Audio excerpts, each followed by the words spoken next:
The grass has been cut, the greens have been rolled, and the playing of the 6th edition of the Clovernook Open is well underway as Chatterbox Sports welcomes you into Clovernook Country Club for the final round of the Clovernook Open. Alongside Tom Brenneman, I'm Luke Brenneman. We have all kinds of the Chatterbox crew on the course today that we're going to throw it to. But what a day. And Dad, if the first 2 rounds are any sign of the finish we're going to have at the Clovernook Open, we're in for a treat. Yeah, we've already had a number of outstanding scores today. 5 under, 6 under, 7 under. We'll give you a look at the leaderboard here in a second, where a local Cincinnatian, and there are a number of them playing in this tournament. But Homan fires 7 under today. Wes Homan played collegiately at SMU. He's at -11, Mom -11. Mom just finished up, and he made birdie on 18, so he's your solo leader. Once the online scoring will update, he'll be at 12 under. But before we get into anything too special, on hole 18 right now, there's one of the best stories in all of professional golf. I'll let you take that away. This young man about to putt right here is 41 years old, born and raised Cincinnati, and his name's Kevin Hall. He was a Big Ten champion at Ohio State, has been pro since 2005. He is the first ever deaf professional golfer. It's one of the most incredible stories. That'll be a tap in for a par. This young man lost his hearing. He was diagnosed with meningitis when he was 2 years old. Meningitis can kill an infant at that age. So you have to take some very, very serious antibiotics. And one of the side effects, it affects about 11% of the kids who take it, is you can lose your hearing. And that's exactly what happened to Kevin Hall. As a 2-year-old here in Cincinnati, he's been at it for a long, long time. He won 3 times last year through the many, many tours. Bangs that one in for a par.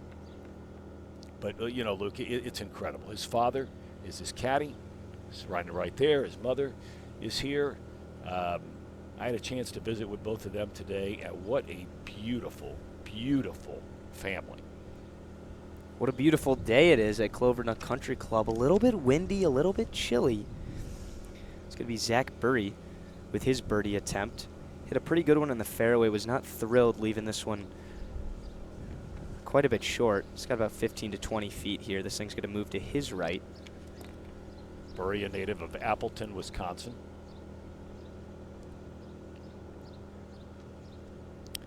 Just missed it. So he'll have that tap-in comebacker to finish his tournament at the Clovernook Open. But the story of this group has to be Kevin Hall.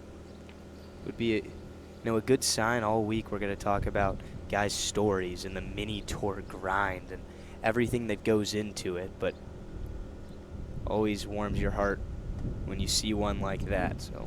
So you try to put in perspective, Luke. I think a lot of people are asking, and look, you know, you lived in Cincinnati your whole life. I mean, I've lived in Cincinnati a lot of my life. This tournament is really only in its 6th year. Explain to everybody, because you're a golfer, you understand that there's you know, basically the major leagues, the PGA Tour and Live, right? You've got probably AAA is what they call the Korn Ferry Tour, right? And then you've got tournaments like this one, although this is one of the best and one of the richest prize money tournaments like it in the United States. There are tournaments like this for guys who are trying to get to the big leagues, right? Absolutely. So the Clovernook Open isn't affiliated with any mini tour. That's what really makes this event so special, because of the sponsored money, the charity, and really the city and all the members of this club coming around it and supporting it. And it's a $100,000 purse. So it's always going to be the purses that jump out at you. So you talk about the big leagues, the PGA Tour, $8 to $10 million purses. They're at Quail Hollow this week for the Wells Fargo. That purse is upwards of $20 million for an elevated event.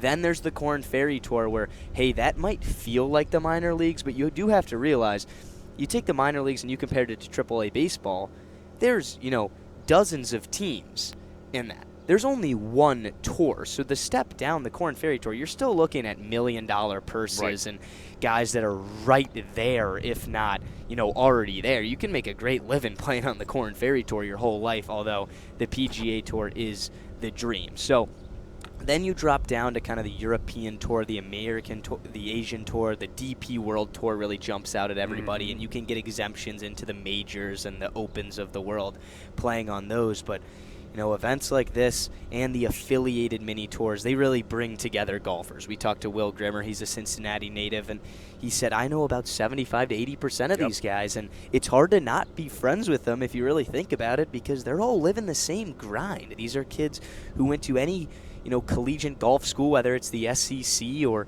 a mid-major, and have grinded their way into professional golf, and some of them have gotten glimpses and, you know, tastes of the PGA Tour. And we're talking about Will, he played in the U.S. Open before. Memorial. So these guys have had pro experience, or at least a vast majority of them, and they're just looking for a couple putts to go their way here and there on Monday qualifiers. And there's not too much of a difference that separates these guys from the best in the world. And if you're wondering, you know, we talked about a $100,000 purse. The winner gets $20,000. Second place gets $10,000. Third place gets $7,000. I was talking to one of the dads out here before, and I said, hey, you know, you travel around with your son. He says, well, I try to most of the time. He says, it's very expensive. I said, give me an idea of what you spend on a weekend. He says, okay, we're coming in here into Cincinnati. He says, we're from Lexington. He said, so the gas money to drive up here. Okay. He said it costs $900 to get into the tournament, $500 for an Airbnb with 3 other guys, and then your meals. So you've got to win more than $1,500 to make any money. Anything less than that, you're losing money. And this is one of the bigger purses. We talked about not a official affiliated mini tour event, but you could still categorize it as that. As we go right behind the 18 tee box here, and our first look at 18. This is about a 300-yard drivable par 4, and right here is Michael Balcar. Michael's had a really good week.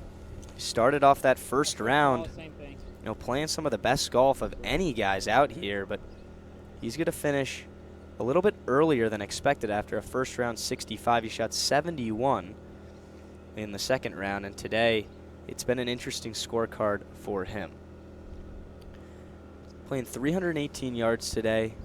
We've been here for a while, Dad. I've only seen one guy run it up to the green so and far. The thing is surprising, it's 318 on the yardage, but today, because of the rain yesterday, they were forced to move the tee box up about 10 yards, but the wind has shifted. Yesterday, the players had the wind at their back. Today, they're hitting into the wind. Yeah, so Balcar sitting at 8 under right now. He birdied 15 and 16 after a stretch of bogeys on 11, 13, and 14. He took a healthy hack at that one. Trying to bend that one back into the fairway, but this one does miss the short stuff. So if you're looking at 18 as a whole here, you really want to miss left from the angle on your screen right now. You're going to have a better look at that flag that's tucked into the back right portion of the green. Here's Nick Carlson. It's a young man out of Hamilton, Michigan. Played collegiately at the University of Michigan. Finished 11th in the Big Ten Championship 2 years ago. So he's been turned pro not quite 3 full years. 4 full years, forgive me.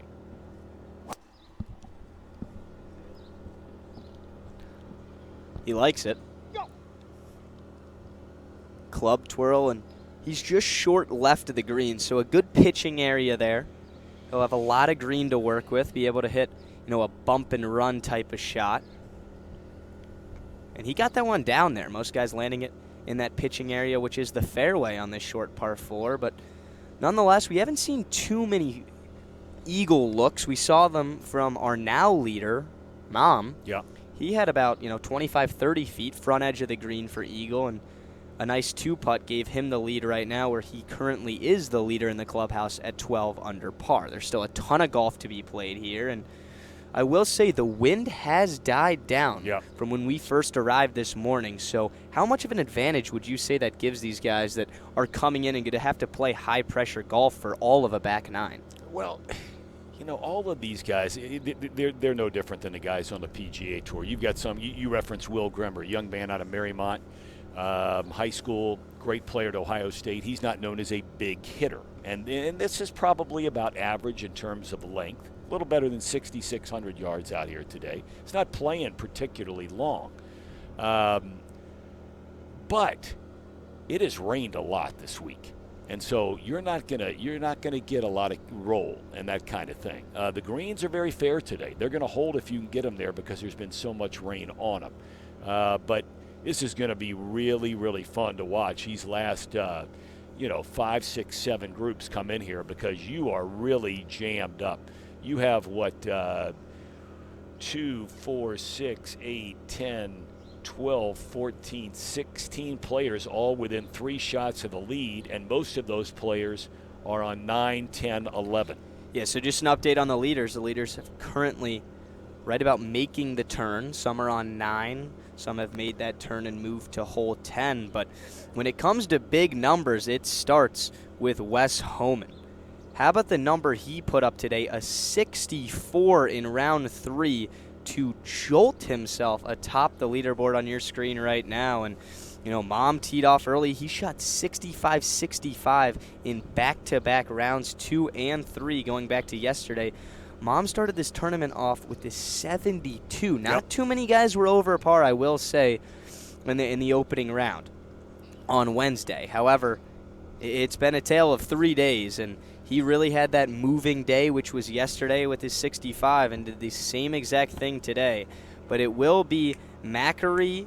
Danny Fisher's finished right now, and Daniel Wetterick still has 6 to 7 holes left to play. So a lot of guys in the mix, a couple former champions in there. But while we have a second, we're going to tap into our first on-course correspondent. That's Trace Thomas, and he's with Willie Mack right now on hole 10. Trace, take it away. How's it going, guys? It looks like Willie just had about a 20-footer for birdie. Just left it a little short. Willie Mack's currently Much 9 work under left. par. And then I want to say Bo Ralph has about a 10-footer or so for what I believe is a bogey. He lost his first one short, and they're both reading it right now.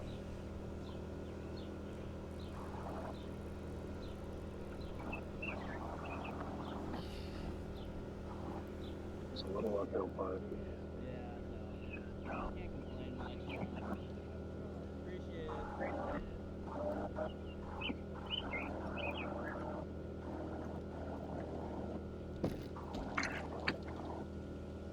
Go just a little. Yeah, just short.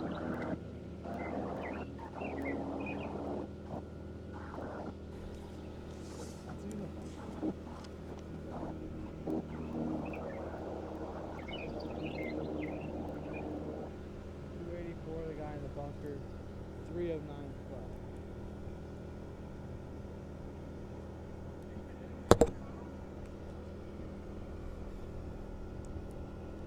So Balcar,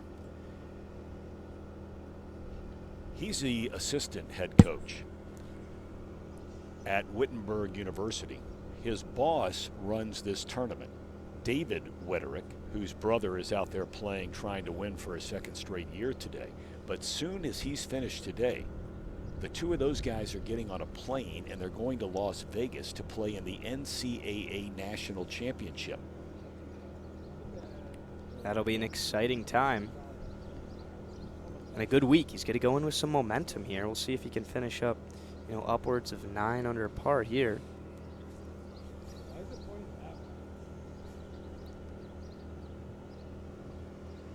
This one from the bunker needs to release, and a pretty good shot from Michael Balcar's left himself about 10 to 12 feet for his birdie look, maybe a little deeper than that, but that's a putt we've seen a couple guys roll through here, knocked down so far. It's interesting talking about his boss at Wittenberg, David Wetterick, who helps run this entire tournament. David's moving on to the next round to try and qualify for the U.S. Open. A lot of these guys are. He shot a 66 last week. And ironically enough, the next round, the regional round, to try and actually qualify for the United States Open is in Springfield, Ohio. That's where he's the head coach at Wittenberg, and their home course at Wittenberg is where he's playing to try to go play in the U.S. Open. I mean, to qualify for the U.S. Open, which is, you know, the everyday average Joe hard way, that's probably one of the hardest things to do, because you're not just competing with college kids or high school kids. You're competing with the entire world of golfers. And, you know, he shot 65. It's going to take a number like that to be in the mix come next week. Nick Carlson and his caddy are trying to figure out their luck. The course today is playing lift, clean, and place. Therefore, there is a tee on the fringe of the green right here for Carlson's putt. Talked about the course getting a lot of rain. It's moist, it's wet. It's not very warm. Obviously, the sun is out, as you can tell on your screen, but kind of a fall day today. It's a 60, 65 degree day. The wind definitely brings it down if you are in the shade like us right now. But with the lift, clean, and place rules, you do get a club length from where you pick your ball up. Typically, that only matters in the fairway, but here, looks like Carlson's using some strategy as he tries to line up this birdie look from the fringe. This one's going to be quick, coming down the hill, moving away from him as a right-handed player. Well, he gets to 9 if he makes this, and the leader is sitting at 11. So, you know, they'd have to obviously come back to him. But it'd be a big putt for him. Very big putt.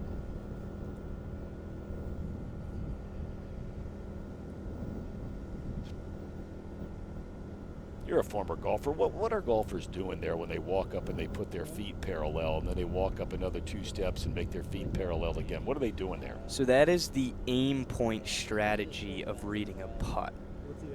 So you're also lifting that putter up. Normally they close one eye, and it's a way to read these greens, and some of them feel it's the most precise way in golf. It's a phenomenon that came on, I'd say, a couple years ago, and one of the biggest proponents behind it is live golfer and one of the guys atop the Masters leaderboard a couple weeks ago, Bryson DeChambeau. He's into that high technology and kind of scientific way of going about this very, very strategical game, as Balkar will set up here on the 18th. Again, trying to get to -9 if he can drain this putt. He misses it just low.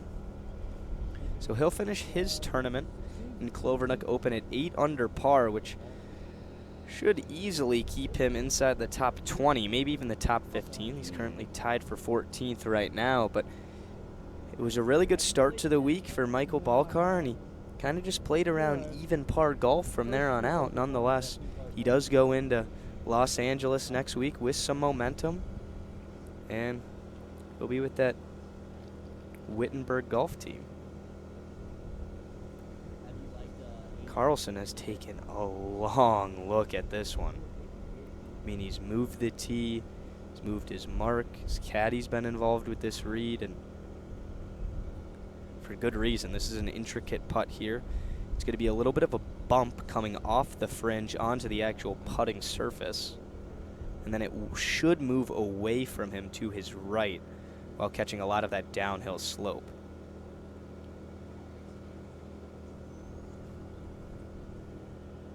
Again, same boat as we just saw a second ago from Balkar. He knocks this in, he goes to -9.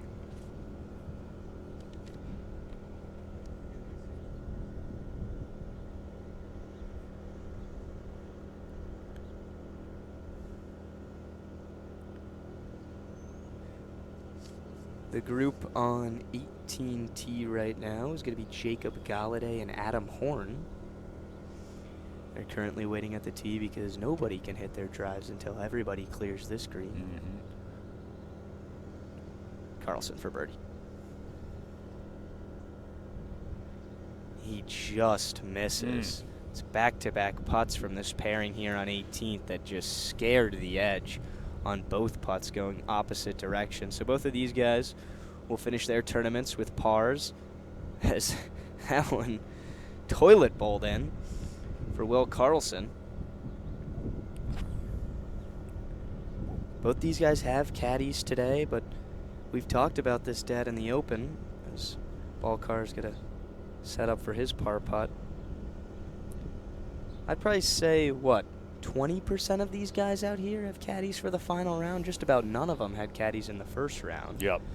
But, you know, as you get closer to that prize pool, you make the cut. This was a 120-player event that was cut down to 40 after the second round. We're going to send this one to Reed on hole 18, or excuse me, away from hole 18 right now, and he's going to check in with Owen Quinn, who's one of the leaders. Yeah, our leaders just made the turn. Both 2 good approach shots in.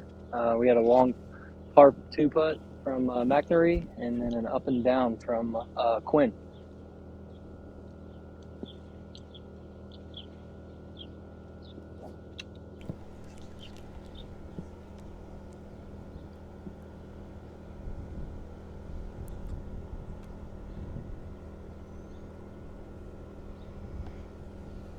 Bring you back into hole 18. Here's Adam Horton. He's a Cincinnati guy, went to Milford High School. You played against him. I did. Adam struggled today. He's 5 over, but he's had a heck of a tournament. And impressive that a kid at his age, just in his underclassmen years of high school, has played into the, you know, I would say weekend, but the final round here after making the cut. Mm-hmm. Adam's currently tied for 40th, but is 66 yesterday. 5 under round from Adam. Unbelievable showing. Adam put that one just short of the green, and he's, you know, for one of the smaller and especially younger guys out here, he's got it down there. He's going to have a pretty straightforward pitch shot. It's going to run away from him, and we'll see it when they make this about 300-yard trek up the hill. But another look at the leaderboard of the Clovernook Open. It's the final round, and Wes Homan posts a 64 to spring himself into the clubhouse, tied with Blake Mom at 11 under, and then everybody else is still on the course. We're going to send this one to break at the Clovernook Open. Don't go anywhere, though. The leaders are making the turn, and we'll be back in just a moment.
Welcome back to the Clovernook Open.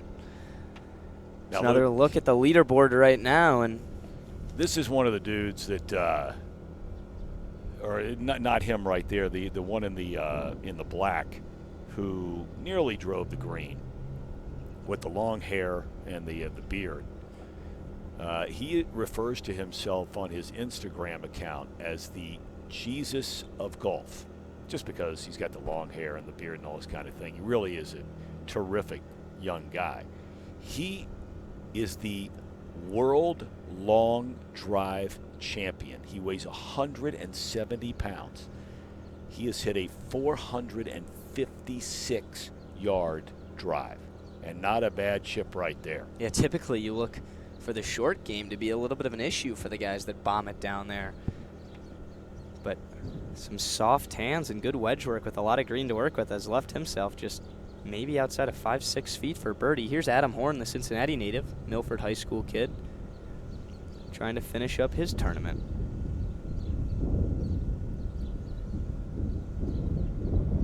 This one falls off to the right, and Adam will have a tough look for birdie. He just missed that downslope that would have, really jolted the ball towards the flag. We're talking about Jacob Galladay, and back in 2018, he's with some buddies, right? And there's this, they hear about this this long drive qualifying event. And at the last minute, he signs up. He bums a buddy of his driver, because he was a high school and college baseball player. He just borrows some buddy's driver. And he goes to the World Long Drive Championships. He only lost one round to the eventual world champion, Justin James. Apparently injuries really cut short a chance for a young man right there in Galladay to play professional baseball. Outstanding outfielder into college.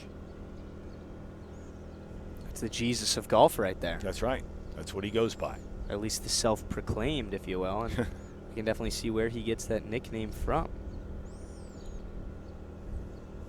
Horn will putt first on the 18th. He has about double the distance of Galladay. This is a tricky putt.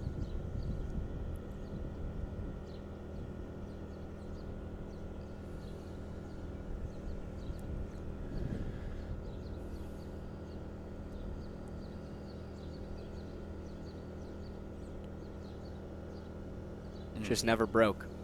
Horn was looking for that thing to snap at the midway point, and good speed from Adam, and if he can clean this one up here, he'll finish his tournament at 1 under. So not necessarily what Adam was looking for after the 66 in round 2, but nonetheless, this is one of the younger guys in the field, still a collegiate golfer in his early years. Yeah, why not play in the Clovernook Open? University, absolutely. His father's a head pro out at the Grizzly. You've played out there a couple thousand times. Played against Adam himself. What a great kid, a really good player. Sure, he'll be in the same position of a lot of these guys next couple years. That grind of professional golf. Adam obviously still an amateur. Galladay drips in the birdie putt, so a beautiful up and down from one of the longest hitters in the entire world when it comes to long drive, but he didn't hit it too far up towards the flag here, made an easy birdie on the up and down from the rough, and that'll conclude his tournament. Leaders have officially made the turn here at the Clovernook Open at Clovernook Country Club. So Galladay goes to -9 with the birdie there. So he's moved into a top 8, 9, 10 spot with that putt. It currently tied for 9th, getting into a whole pack of golfers at 9 under. That leaderboard does extend, but really as we look at the leaderboard here, the guys to keep your eye on have to be Macri, who's in that final pairing. Wetterick, although he's on hole 15 right now, this is a guy who won the Open last year. He's experienced. He plays at this course. He's grown up at Clovernook. So when it comes down the stretch, he's going to be a whole lot more comfortable than maybe some of these guys out of state that are new to the Clovernook Country Club layout. Danny Fisher is in with the 10 under par. So a lot of guys, 3 of the top 4 are in for the day. Yep, So there's that's still why a lot of Macri, golf to be played, where this could be anybody's tournament, but you could also look at it from the perspective of when you see those numbers posted when you are a Graham Mackery, you realize you're going to have to make birdies still to win the golf tournament. And on the flip side of that whole deal is the idea of making a bogey is a whole lot more scary when you're giving up a share of the lead for guys who are completely done after posting their 11 under scores. So nobody's on hole 18 right now. Coming up here in a minute, another guy who's made a huge run today. You've talked about some of the scores. Homan -7 today, Malm at -6 today, Fisher -5 today. -4 is Solon, who is at 16, and in fact is playing at 17. He'll be next up on the 18th tee. And, I mean, now we're going to see exactly what we thought we were going to see. We're going to see a guy step up to the 18th hole. He's one behind the leaders. Depending on how he does on 17. Yeah, right. And he's going to let it rip. I think every guy's going to let it rip here. I mean, the real miss on 18 is if you miss from the tee box is if you miss right, because you are in the tree trouble. The flag is tucked in the back right corner of this green right here. So if you miss left in the rough, kind of like what the Jesus of golf just did. You have so much green to work with. These guys are pros. That's a pretty straightforward shot to at least give yourself a good birdie look. Well, you're looking mighty sharp today. I mean, you know, did you go buy this? Did your mom buy this for you this morning, or a golf shirt before the whole thing? I mean, that's quite a big league outfit you got going there. I mean, I'm just myself out of the dirty clothes. I'm trying to show up and broadcast this, and I'm catching strays from my old man right now about did my mom buy that for me? I'm 19 years old. Are you kidding me? Wait a minute. Are you meaning to tell me any 19-year-old that's watching this right now, you're meaning to tell me that at 19 you're beyond having you're too big league for your mom to buy any of your clothes? Is that absolutely not. But the way you phrased that with, you know, your tone was kind of like, hey, did mommy buy you that? And it was a little bit degrading. I mean, no, you've heard degrading. That wasn't degrading. You've heard degrading. But this is really a cool tournament. You and I were out here early, had a chance to meet so many folks out at the Clovernook Country Club. We've met all the people that have put this thing together, the people that are here on a daily basis at this club. This club goes all the way back to the early 1920s. And I was starting to share with you, we were sitting around the house last night getting ready for this tournament. And I would challenge any Cincinnatian. And I really do mean this when I say this. I think sometimes we roll our eyes. And, you know, when you think about who bought this land and who is actually the one that created Clovernook Country Club, you can make an argument that the greatest Cincinnatian ever was Powell Crosley. I mean, a lot of people remember that name because of Crosley Field. Yes, he owned the baseball team. A lot of people know that name because he put lights into a baseball stadium, first guy to ever do it. He owned WLW, so was the first guy to ever put a baseball game on the radio. He's also the first guy that ever put disc brakes on a car. He's the first guy that developed shelves inside the door of a refrigerator.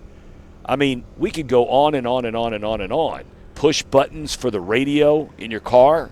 That's who this guy was. He used to say all the time, over 50 years, I had 50 jobs. What an amazing man he was. And he was the man who actually bought this land and developed this golf course back in the early 1920s. It's an unbelievable facility, and it's been on full display this week. You know, I think people fail to realize that the difficulty of, I mean, it's just something you don't typically think about, the difficulty of managing a country club through, especially this summer when your course is going to get the most sun and it feels like the weather is consistently the best. You're playing hundreds of rounds on this course per weekend, and to manage it and have it set up the way it looks right now and the way it's playing for a pro event. We walked around this course right when we got here this morning, and it's just about every hole. Yeah, it's a little bit wet. It's drained out extremely well, and for temperatures not being too hot, the course is in pristine condition, and none of the players have had anything bad to say about it. The lift clean in place is definitely something that they enjoy. Yep. It's going to help their lie out significantly. But other than that, I think it just comes down to planning it out, and this is what, sixth year now of the Clovernook Open, and I think this could be one of the better finishes. The winner last year, Daniel Wetterick, finished at 14 under, and the way the leaderboard's looking right now, I think, you know, that 13 to 14 range could win it. I wouldn't be surprised if we see one get up closer to 15 under. I know that may come to a surprise considering these numbers are still in the single digits under par, or at least Mack III at 11 under right now is the leader on the course, but there is that birdie's alley. You talked about this with a couple of the pros and guys who work here. What can we expect down the stretch at the Clovernook? Well, I mean, as you're looking at the guys who are coming in, and we talked about, you know, birdie's alley that basically begins around 14, 15. And so, you know, you have Mack III at 12. And you mentioned the other guys that are already in, of the top 11 scores right now in the tournament. 1, 2, 3, 4, 5, 6 of them are finished for the day. So you've got Carlson in at -9. Galladay, we just saw him. Balcar saw him. They're all at -9. You have Danny Fisher, who's finished at 66 for today. Malm and Homan, they're finished up for the day. So Mack III is still out there at 11 under, tied for the lead. At 10, you have Salon, and we're going to see him here in a minute, the defending champion Wellerick, Kyle Mueller, and then Willie Mack III. And then, you know, somebody's going to have to come all the way back from -9 if they're going to leapfrog Homan and Malm. The good thing about our setup here on 18, or at least the good thing for these guys that are on the outside looking in as they come in, not just to birdie's alley just yet, but you take a guy like Blake Malm, who's currently at 11 under, the top of the leaderboard right now.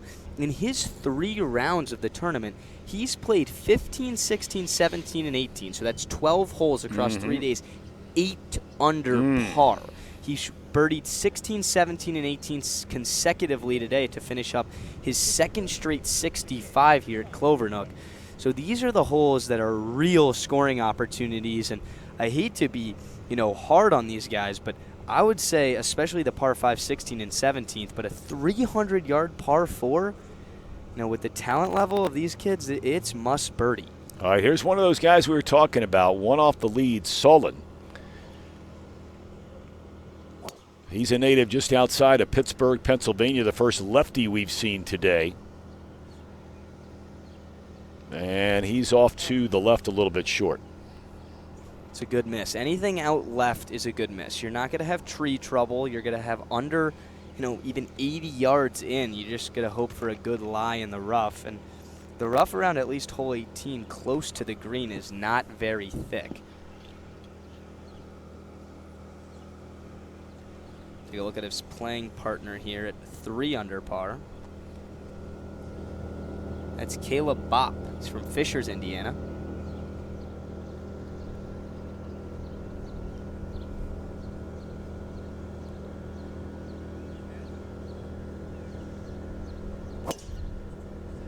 It's a good-looking swing from Bopp. He's really trying to just hold this one on.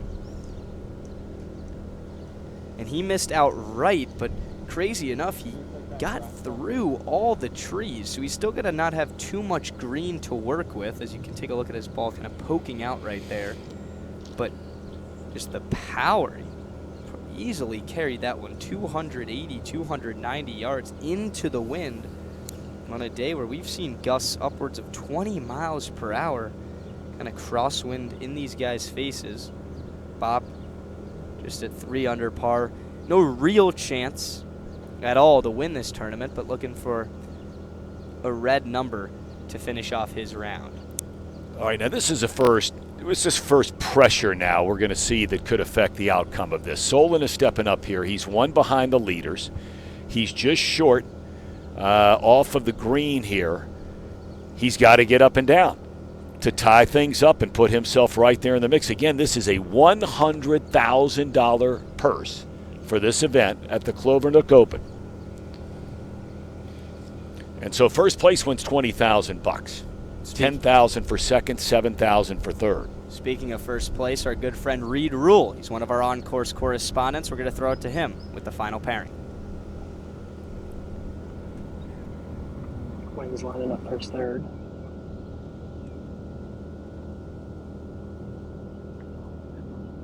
put it a little backside of the green. Both players teed off with what looked like irons from the back, trying to just get one out there in the fairway. McInerney hit a great shot from about 125. He's got about 8 under left for birdie. And Quinn's got a lengthy par putt, looking to 2 for bogey here.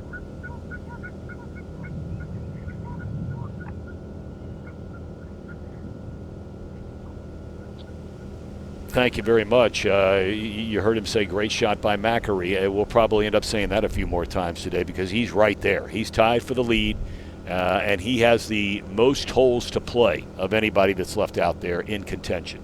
And as you saw when we checked in with that final pairing, it is Owen Quinn playing with him, the Lehigh grad. But Owen's a pretty good story.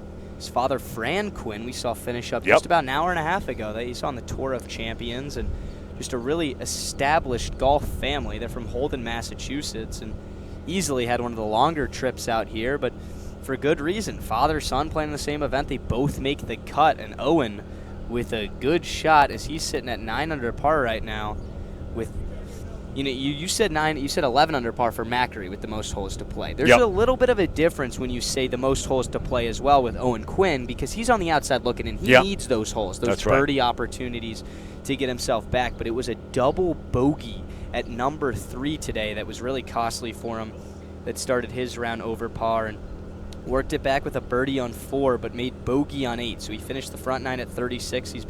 He's parred 10 and 11. So he's trying to knock down some putts. So here you have Solon. He starts a day today with a birdie. Par, birdie. Only bogey was at number 6. That's a par 3 out of 4. But he has had 3 birdies since then. So this is a big couple of swings coming up for Solon. Native, grew up, we said, just outside of Pittsburgh, Pennsylvania, played collegiately at Rider University. He gets up and down here, he's tied for the lead. And, let's not fail to forget they pay a heck of a lot of money for 2nd and 3rd place here, too. So just because we're going to compare everything to those numbers that Homan and Mom have posted to come in, and Solon can add his name into that trifecta of guys at 11 under with an up and down, there's still going to be guys who can get to a point beyond that. That's obviously possible, and that's what it's going to take to win the tournament. But to post a number like that, you're putting yourself in contention. The way the course is playing right now, have a chance at it down the stretch.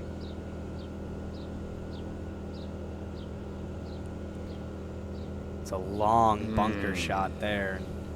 He's going to have a healthy putt with a lot of green to cover if he's going to get to 11 under. And I guess that is one of the downsides of missing left here, is if you hit it too hard, you can trickle into these patches of bunkers that play way down there. And yeah, you have a lot of green to work with, but we saw the cut that he just took at that one. He took everything at it and is still 30, 40 feet short.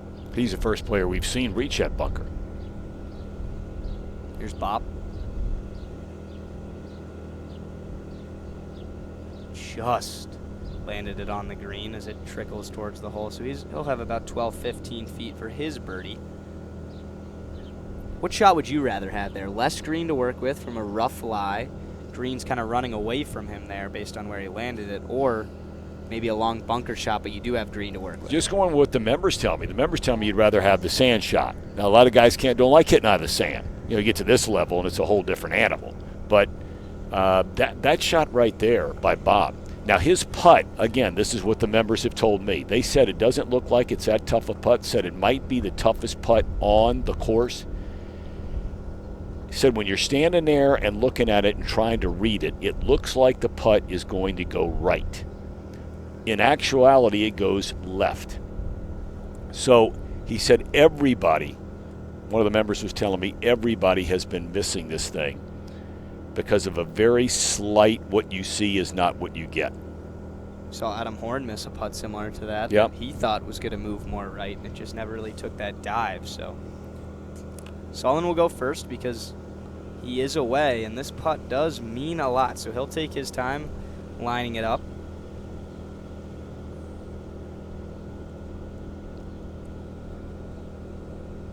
Well, Solon's going to take all of this grass and whatnot out of his line for the putt. We're going to throw it to Trace, who's with Willie Mack right now.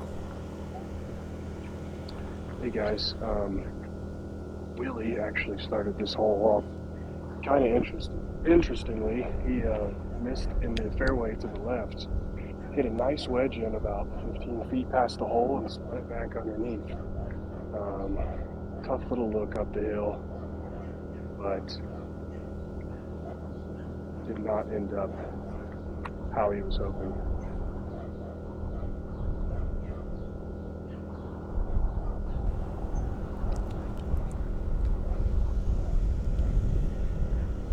We're going to take this one back here as Mack will still have that look for birdie.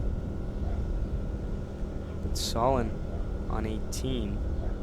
Mack is in the blue pants on your screen, so he's going to have to take some time to line his putt. It looks like Solon's got a read and he's ready to go. It's for a share the lead right here from Jacob Solon.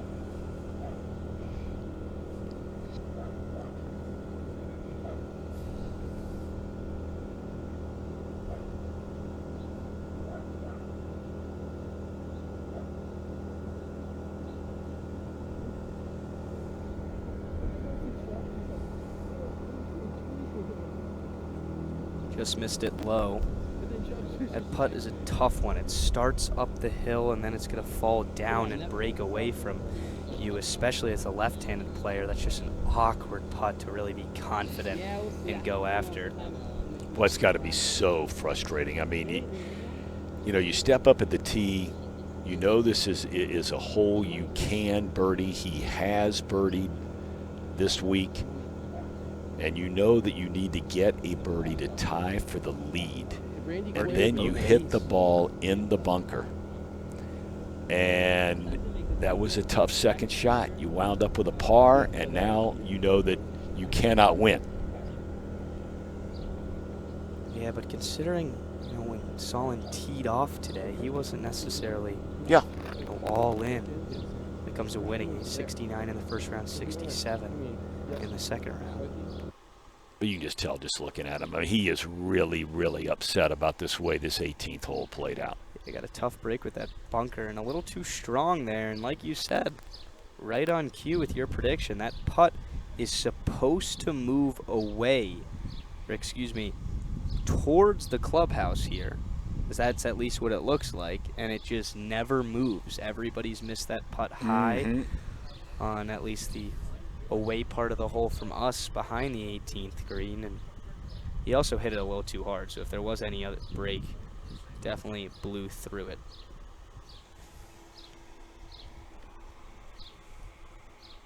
Caleb Bopp is currently at even par for the entire tournament, tied for 41st place out of the 44 who made the cut. We're going to go to 14 with Trace again. He's on the par 3, 14th. Yeah, guys, we got a little over 200 yards here. Left to right wind, tucked back pin on a huge slope on the green. I think they're kind of deciding what they want to go with here, but short is definitely the miss.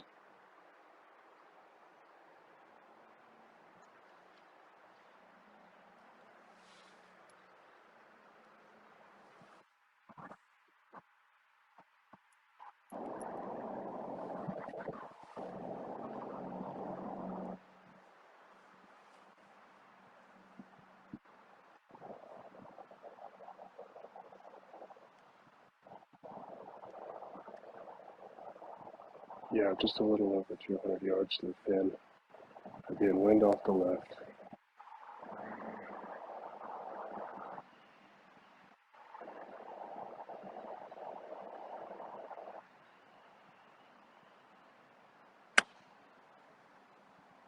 Little right to left ball flight headed towards the left edge of the green.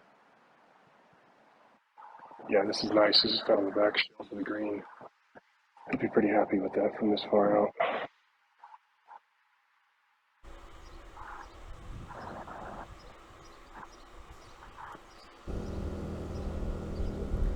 Willie Mack with his first attempt at the par 3 14th.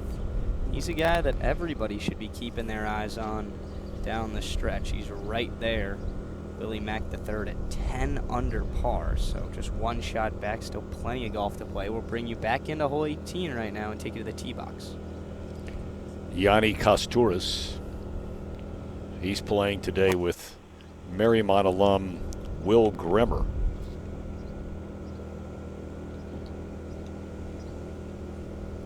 Kostouris and Will Grimmer currently, after 16 holes, at 7 under par. Their 17th score is not yet registered, but two guys who came in today with a real chance at it. It was Grimmer who shot 65 and was tied for the lead after round 1 on Wednesday afternoon. And then a 70 yesterday set him back, and he's played even par today, so no real move outside of the first round for him. And for Yanni, it's kind of been a little bit different. A 66 in round 1, 68 in round 2, but he's playing over par today at 1 over. So these guys, it was just a tough front 9 for them. They never really got going. You know, Grimmer is really maybe personifies, just because he's a local kid, and maybe some of you have read about him, about how hard it truly is to get to the PGA Tour. This was a guy in 2013. Think about this now, 11 years ago. He was in high school, and he set the all-time record by an amateur player at Pinehurst. That was in the 2013 North and South Amateur. He fired an 11 under 59 to make the U.S. Open. To make the U.S. Open. Unbelievable stuff. Got a Golf Digest article about him. This kid was all over the place, was Will Grimmer, and that's just all that needs to go your way for some of these guys. It was Grimmer when he was really young, when he had the chance to play in that and qualified, but a couple putts don't burn the edge. They drip in, and a couple, wedge shots get the correct amount of spin, or a good lie here and a bad lie. We just saw Solon. If he got up and down from there, hey, there's a chance in the next 2 hours he's playing in a playoff hole for $20,000. So these guys are all just about as talented as they come, but whether it's a couple breaks or a couple better reads is all it's been short for at least Will Grimmer in his professional golf career, but still some amazing accolades. Well, he's already played in 2 U.S. Opens. He's Multiple already PGA played. Tour events? Right, PGA Tour events. He made the cut at the U.S. Open. So, I mean, this young man, he played at Ohio State. He feels like he's starting to play better now than he has in years. I talked to him and his father before the round today. A couple of weeks ago at the Wigwam, which is outside of Phoenix, Arizona, out in Litchfield, Arizona, he broke the all-time course record 3 weeks ago. And that golf course has been around for a long time. Jack Nicklaus really took this young man under his wing when he went out to Pinehurst. It was Nicklaus's amateur record that he broke. And so Nicklaus, an Ohio guy, took Grimmer, an Ohio guy, and for 3 years invited him to play in the Memorial. But now, because that event, Will was telling me that event is now elevated. Jack can't have him invite him to play in that event anymore.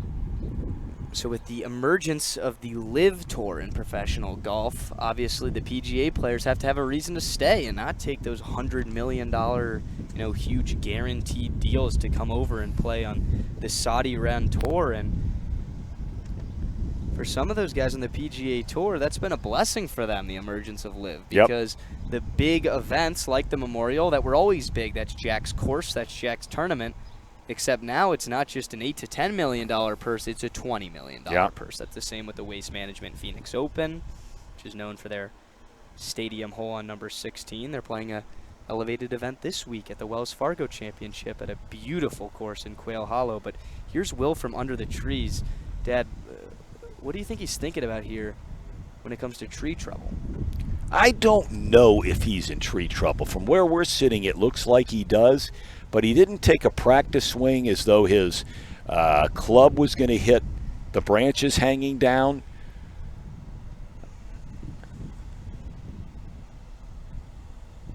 Oh, wow. That's pretty good. Unbelievable Yeah, shot that's from pretty there. doggone good, man. I mean, that's back-to-back guys from that spot who have just barely put the ball on the putting surface when it just lands, and it's released all the way to about hole high. So Will have that putt that a lot of guys have had. It looks like a straightforward 8 to 10 footer, but I guess there is less break in it. If anyone would know, it'd be Will Grimmer. He's been playing this course since his high school days around the area.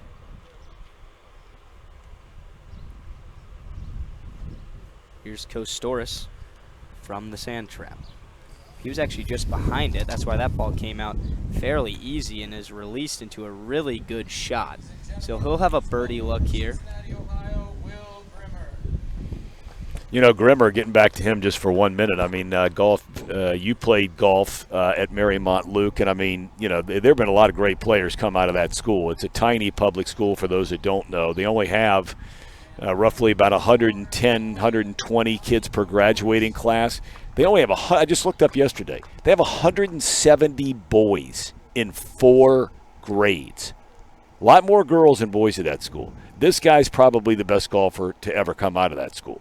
I think undoubtedly he's in the Marymount Sports Hall of Fame for good reason, but this is a kid that put public school map on the golf. Yeah. Or excuse me, public school golf on the map. Yeah. And, I mean, for a kid from a small school like that playing, you know, a lot of the public courses and tournaments and matches around the area, he brought his game all the way to Pinehurst and proceeded to shoot 59. Yeah, 59. Made the cut, was the low am. I mean, that is something to be proud of on your own, but Will's really trying to turn his dream into reality. Kostoris will go here first with his birdie putt. I would say once this group gets through, it's going to be fireworks from here on out. Yep. Every guy coming up to the tee box will really have a good chance to at least scare the lead or spring themselves into the top 5, top 7 of this tournament. These guys were right there all week, but just neither of them could make that move in the final round.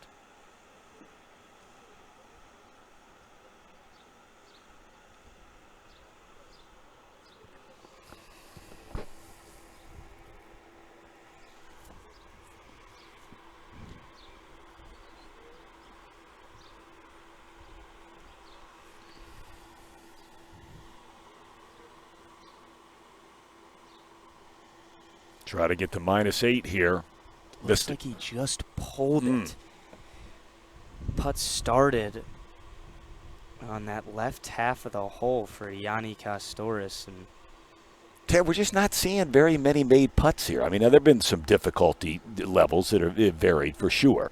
The one by Solon a minute ago was a long, long putt. But we have not seen, since very early today, we have not seen any putts or many putts made to get birdie here or eagle in a couple of cases.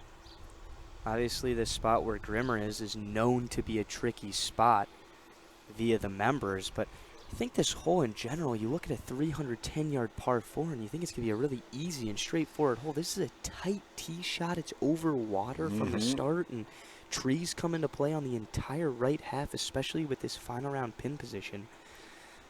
So it's not nearly as birdieable as, say, maybe some of these par 5s on 16 and 17. Here's Grimmer for birdie.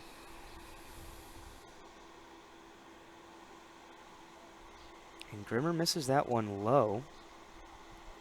So that one didn't move either. So that'll be the final tap-ins for that pair in their Friday afternoon pairing here at the Clovernook Open. It's Will Grimmer and Yanni Kostoris, who both finish at 7 under par for their weekends. Excuse me, Will made eagle on hole 17, which is now just registered. So Grimmer's inside the top 10, and that birdie putt that was a big meant putt. A whole lot more than Sure what we did. originally thought. That would have brought him to double-digit it under par in the red at 10 under, but he'll finish the tournament at 9 under, inside the top 10 where we stand right now. And for Kostoris, he taps in for par as well.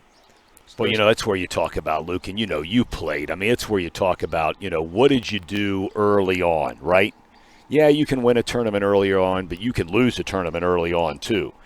Grimmer on the front 9 is 1 over.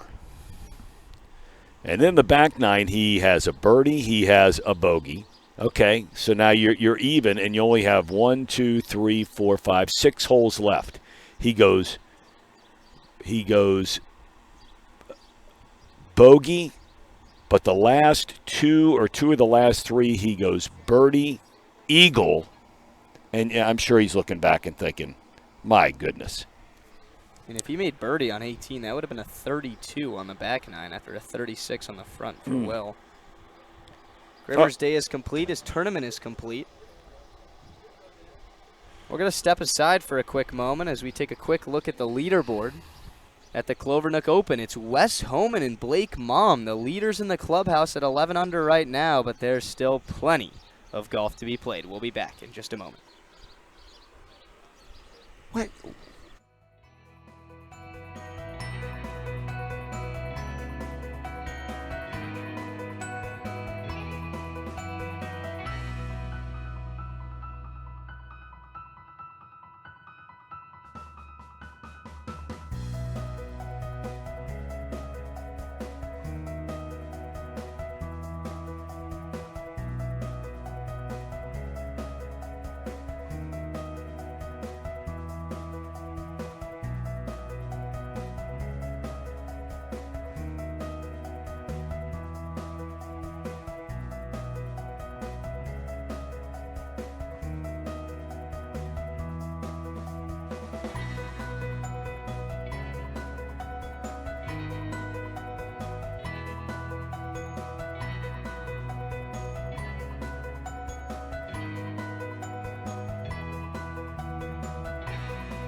Wetterick's at 10. Welcome back to Chatterbox Sports coverage of the Clovernook Open. We're going to take you to the 18th tee box right now. And there is Daniel Wetterick, the winner of last year's Clovernook Open. And Daniel, he's got a chance to make a move here with a birdie on 18. We talked about every group coming in the rest of the way is going to have an exciting tee shot here on 18. Wetterick, a member here at Clovernook, has grown up on this course.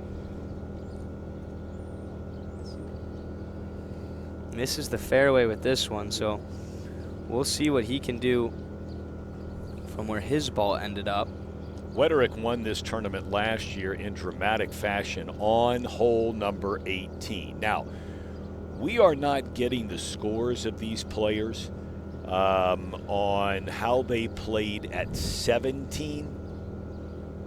So we don't know what he did at 17. We know going into 17, he was one off the lead. And a quick update to remind everybody, obviously the scoreboard's going to come up here in a second, but it was Jacob Solon who, if you were tuned in just about 20 minutes, maybe even 15 minutes ago, he had a birdie look, or at least a chance to go up and down from one of the greenside bunkers, and it wasn't known that Jacob had made birdie on 17, so if Jacob was able to get up and down, he would have had the solo lead coming into the clubhouse. However,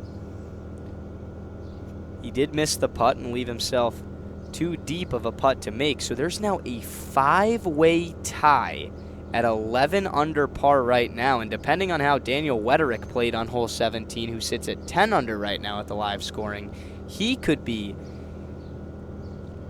in that group at 11 under par here in the final round. Yeah, we might have to ask either Reed Rule or Trace Thomas if they can get to hole 17 on the green, or between 17 and 18, so we know what these guys' scores are on the 17th hole, because we're still waiting for that to come into Golf Genius. Nothing much genius about it, and waiting to find out where exactly Wederick stands, because, you know, as far as we know right now, he's one off the lead. So as he comes up, he's playing alongside Van Fossen in their final round pairing. Dylan Van Fossen from Norwich, Ohio. Wederick's run this place. They run this tournament, and they currently have the Clovernook Cup, if you will, after Daniel's win last year, and he's got a chance at it this year. The tournament founder is David Wederick, his oldest brother.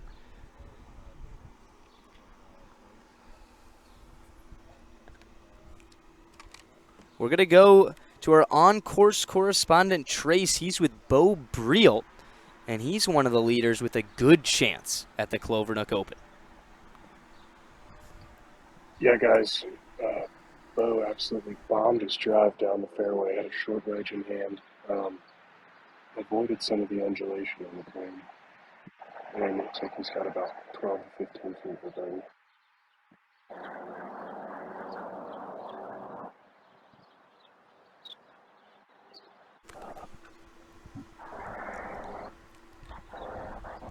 I should go a little left.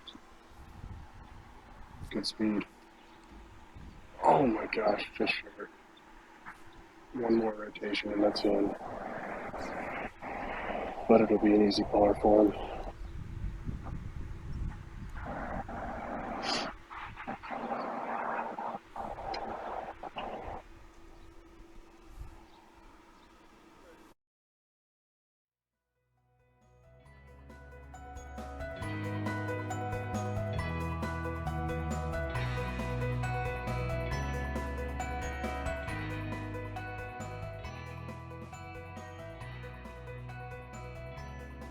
And Daniel Wederick, as you can see on the far right bar, it says he's through 16. He's actually through 17, and he made a costly, and when I say costly, I say that a little bit ironically, but that is the caliber that these guys play at, a costly par on hole 17. Which, you know, saying par costly, but that's a birdieable hole. 16 and 17, the pair of par fives down the stretch. Wederick hit this one well right, but avoided all the tree trouble. He doesn't have much green to work with, but a chance to go up and down and get himself a share of the lead. Well, he has not played 17 well at all 3 straight days. He went bogey the first day, par, par. And for a lot of these guys, par fives are birdie holes, as you said. Well, that's not even going to get to the green. That was a tough spot to begin with for Van Fossen. Yeah. He was all the way back, covered by all the trees. So we look at hole 18. We're posted up here, all the cameras and excitement that can happen. there's still trouble to be had on the trees out right, and Wetterick from down low in the valley, if you will. His brother David is dialed in, standing next to the green, watching his brother trying to win this thing for a second straight year. And this one looks short, and it was short all the way. I don't know if it was a bad lie, but he went for the flop shot. That's what he had to do, but didn't even scare the putting surface with that one. So it's going to have to be an up and down par from Daniel Wetterick to even stay at 10 under and keep himself inside the top 3. Well, Reed Shelton is here with us, and if we can turn on his microphone, if possible, if Casey can. Reed, you're a member here. You've played here. What do you think happened with that shot over there just a second ago? You know, I didn't see that shot. I was climbing up Okay, into the my booth, bad. Tom. I apologize. Okay. But okay, so we've seen how about this shot now? I know we can't see his exact lie, but off the green, in the thick stuff, I would think it's a tough shot. Not a lot of green to work with. Yeah, he is hitting into an uphill slope, though, that'll kill the ball. If the lie's decent, I don't believe it's a very difficult shot. Definitely a must, at least up and down. If you're Wetterick, you're looking to try and even make this shot. I know we talked about it's a tough one. The flag isn't right there. He has a little bit of green to work with. Like Reed said, it's into the green, so if he can get any form of spin on it, he'll be able to stop it. However, I think Daniel will play second to Van Fossen here, who's from the fairway. So both of these guys hitting their third shots off the green. And that's what happens if you miss right off the tee on the short par 4th 18th.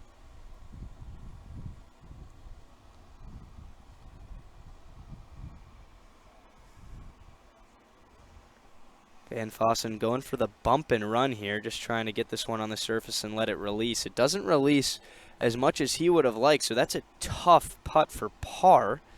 Has not been a great day for Van Fossen. He's 1 over par, 7 under on the tournament, but a 65 in the opening round. He was one of the leaders after 1.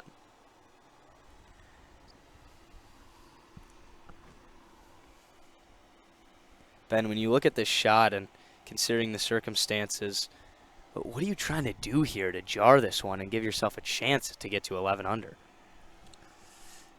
Looks like with the swing he's taken, I think he's got a pretty good lie. I expect this to be pretty close, very aggressive. Went for that nippy, spinny shot, and it was a good run. He definitely scared the hole.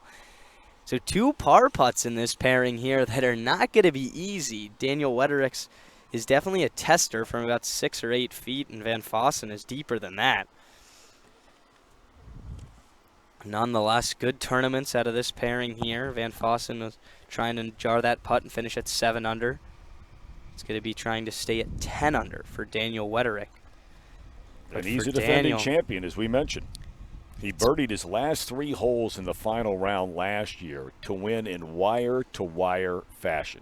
He led the first day, the second day, and he set a tournament record at 14 under par last year.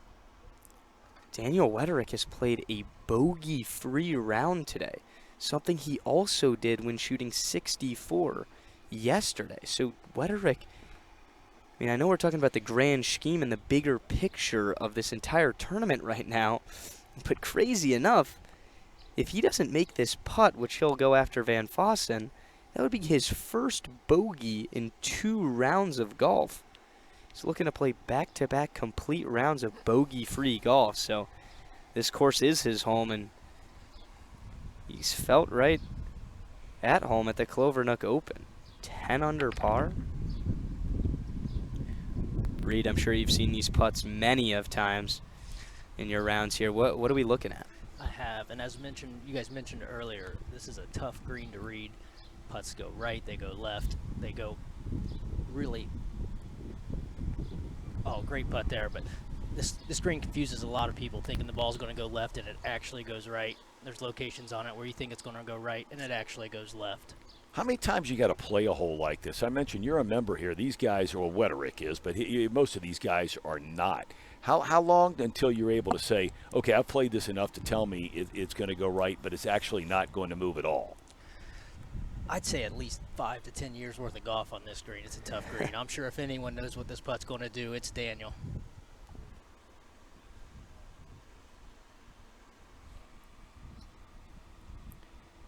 Here's the defending champion to wrap up his tournament. And he just misses low, so that's his first bogey in almost 2 full rounds of golf. So Daniel Wetterick, last year's champion, finishes at 9 under par, which will put him in a tie for 10th place. Not the result Daniel's looking for, but another great week of golf. We're going to send it over to another on-course correspondent, Reed, with Owen Quinn, one of the leaders. Yeah, Owen's staring down a birdie putt right here. Goes up the hill and falls a little to the right. It's got a pretty good look at it if he gets some pace.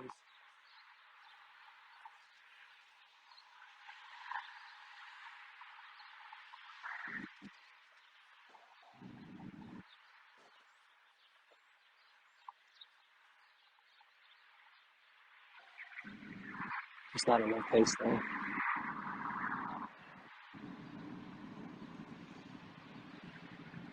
Cleans up his par.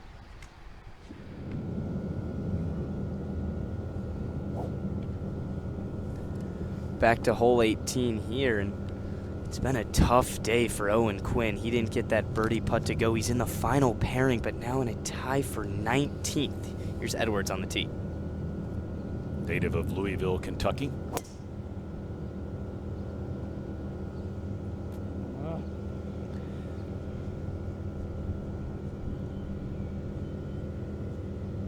Saw some leaves fall off one of the trees off to the right. That's been a big miss for a lot of guys. I don't know if it's the wind pushing it that way.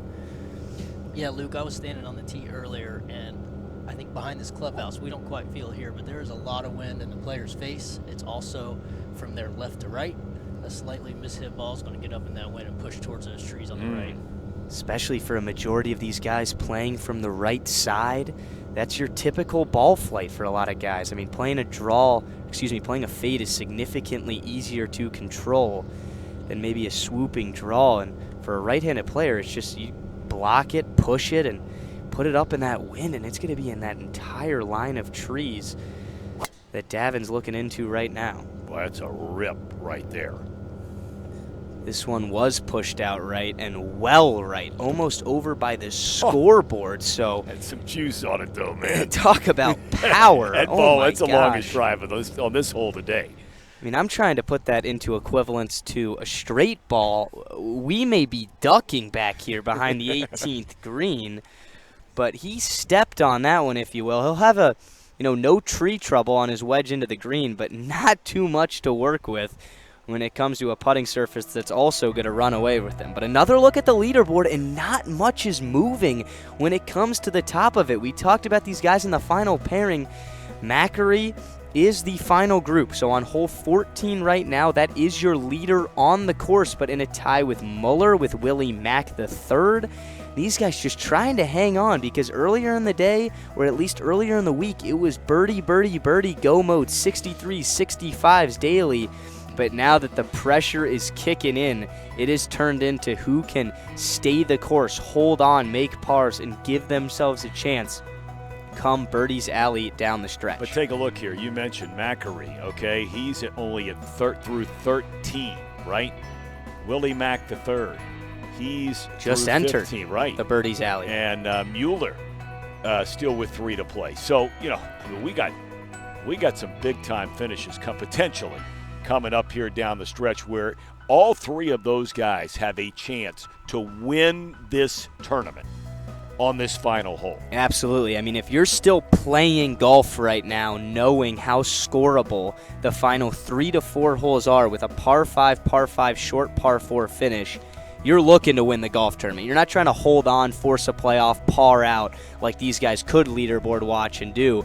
This is go mode and time to put your foot on the gas, because someone else will if you don't make that move. Obviously, Macri probably the favorite, if you will, right now, considering he has the most golf to play, and he's still playing a pretty solid round of golf right now. But everybody has a chance that we're going to see step up to 18 right now. And we get a look for the first time today at Reed Shelton. Thanks for helping us out here today, man. Thanks, You've Tom. been a member here for a while, and so, we asked if you wouldn't mind joining us here today to try and give us a feel for some of these shots, especially here on 18, knowing what you said a second ago. Okay, and let's just assume for a second, even though we've only seen one guy reach the green today, but for the last couple of days, now the weather was different, warmer, right? Most guys feel they have a legitimate chance to get on this green off the tee. So knowing what you talked about, wind, talked about not only the wind in their face, but also blowing a bit from their left to their right. As you're coming down and you're one of these guys that has a chance to win this thing, is driver the smart play? I think it is, with the pin being in the back position, coming up short. You got a lot of green to work with to get to that back pin, so I do think driver is the play. Now, earlier in the week when the pin was up front, if you get up there close and have no green to work with, I think it's a tough shot. Yeah. But you know, these guys want eagle. Yeah, no doubt. Some of them are going to have to play for it. You know, Will Grimmer was an eagle away from a share of the lead. He ended up making par, and he sits at 9 under and is done for the week at the Clovernook Open. But the two guys playing 18 right now, not necessarily right there when it comes to the mix of this tournament, but they both sprayed it out a bit right and are going to have tough shots with little room. Luke, for some perspective on that win, Nick Carlson earlier, he hit a great drive, headed right the center of the green. He was staring it down, and it came up about 15 yards short, and he just dropped to his knees. He couldn't believe that ball was short. Mm-hmm. Now, sometimes when you're playing on these golf courses, you take a look at the flag. It's hardly moving. So that's where everyone looks for the wind. What direction, how much is it? But then you look up.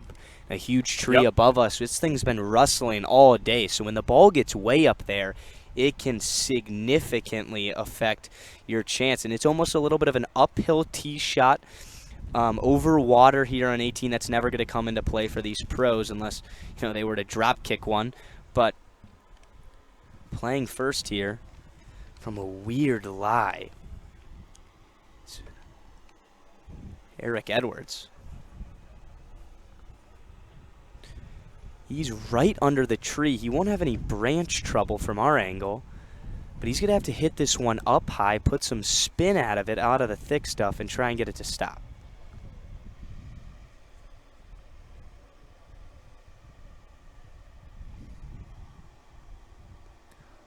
One hopped it onto the green. I think he was looking for the first hop to be actually on the surface, but he'll have a birdie look.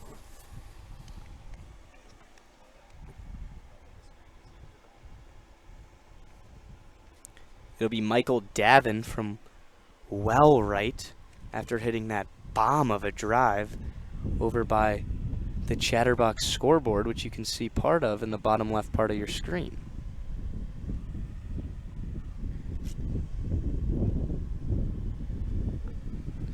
This one's well short as well, but he uses the slope of the little bump green side and gets some help. So that's a makeable birdie putt and a great effort from there from Michael Davin. Man, that's a nice shot. I can't begin to describe how difficult that shot was. I mean, some of these guys are just so talented that they look at the course a different way than, say, you know, a typical member. Have you ever seen anybody use that to their advantage on a shot like that? You know, I can't say I have. That's an area not a lot of people reach. Right. Right. And yeah, it's maybe been a on tough day for shot. Davin. I mean, he's 4 over par today. You know, he came in at -9. I mean, he was right there thinking, I got a chance to win this thing.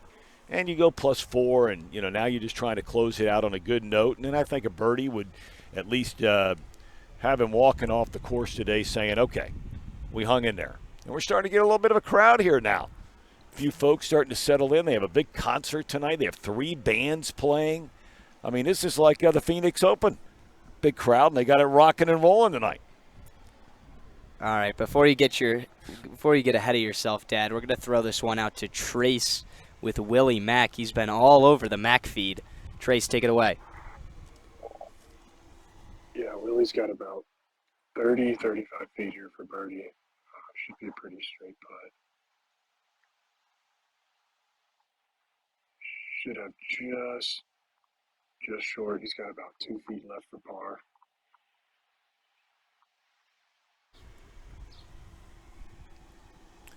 We're back to 18.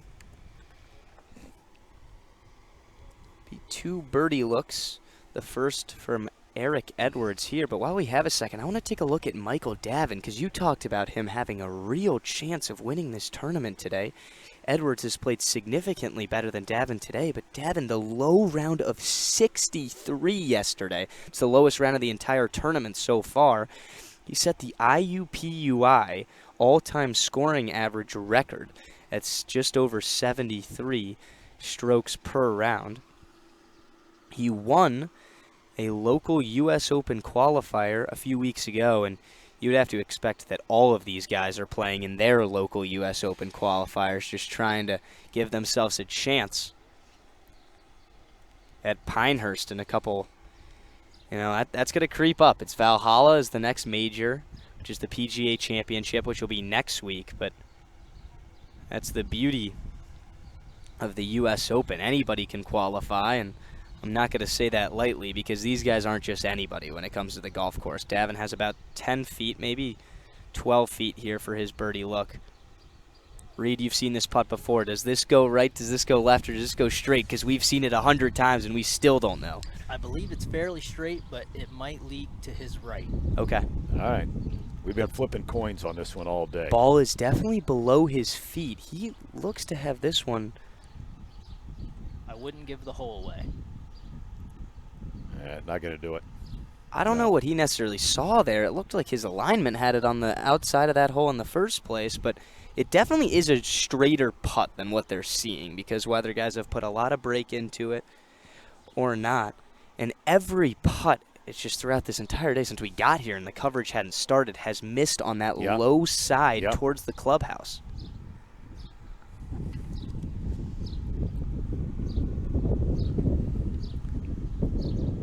Edwards trying to clean up his par after blowing it way by on his birdie look just moments ago.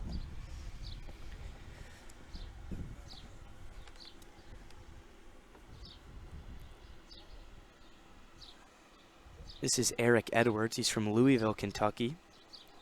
Played golf at the University of Indianapolis before graduating. He was the 2019 Conference Player of the Year, and he drips in that putt to wrap up his tournament. So a good week from one of the younger players out here, Eric Edwards. He's, somewhat fresh out of college. The UIndy grad posts a good number. Not enough to, be in the hunt of the leaders at 11 under, but nonetheless a good week. Played into Friday, made the cut, and cleans up a difficult par after a tee shot in the trees at 18.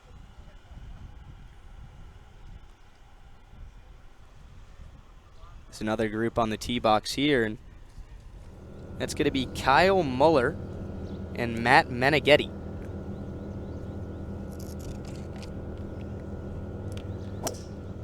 So Mueller's right there. Again, we're waiting to find out what he did on 17, because we may have just seen our first shank of the day, and I'm pretty sure we did. This ball was blocked all the way into the fairway over there. He hit 3-wood off the tee, so that's the first player I've seen not pull out the big stick, and that was pushed well over into the right side.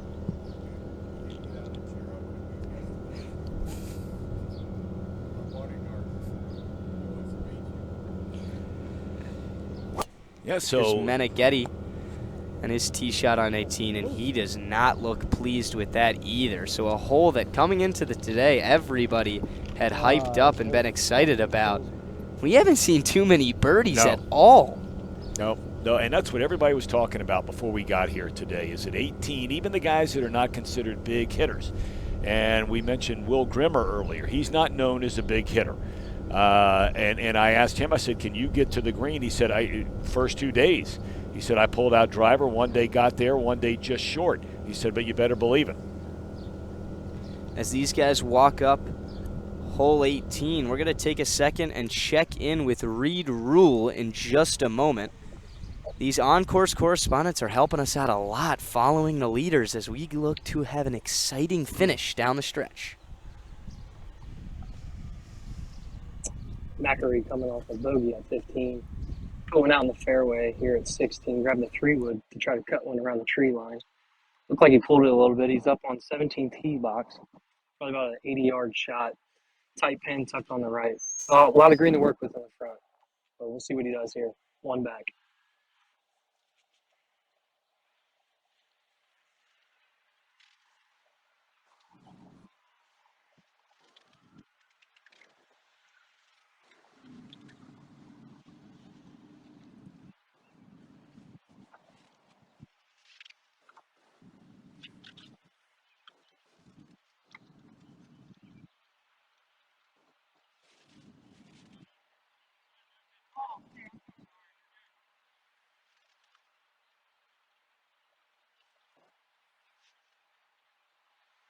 McInerney could start feeling the pressure here being one back.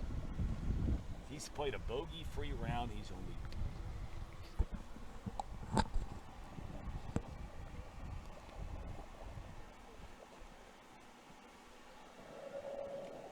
After McInerney's second, he got lucky with it landing in the fairway up on 17's tee box. Could have got himself in some trouble up there in the rough. See what he does with the wedge here.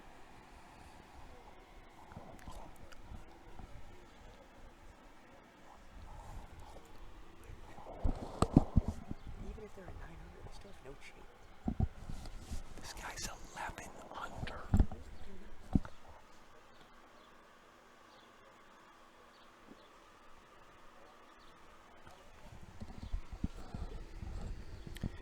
We're back to hole 18 here at the Clovernook Open, and it was a tale of two wayward drives out of this pairing. It's Meneghetti, who is in the black shorts, which is way left of the fairway, so he'll actually have tree trouble out left. And then Mueller is so far right that he's actually going to have a fairway lie and at least a 65, 70-yard shot into the flag. And Luke, that shot's directly into the wind. He's going to have a lot of spin on this. I believe he'll be able to carry it past the flag and bring it back towards it. The only question I would have is where his ball is in that fairway, these huge trees behind the scoreboard out to the right and behind the flag on 18 may come into play. So another look at the leaderboard. This matters a lot. Well, again, Luke, I hate to say it, but I mean, we just don't have the capability, at Chatterbox to have somebody out there scoring and somebody on every hole. We don't know what Mueller did on 17.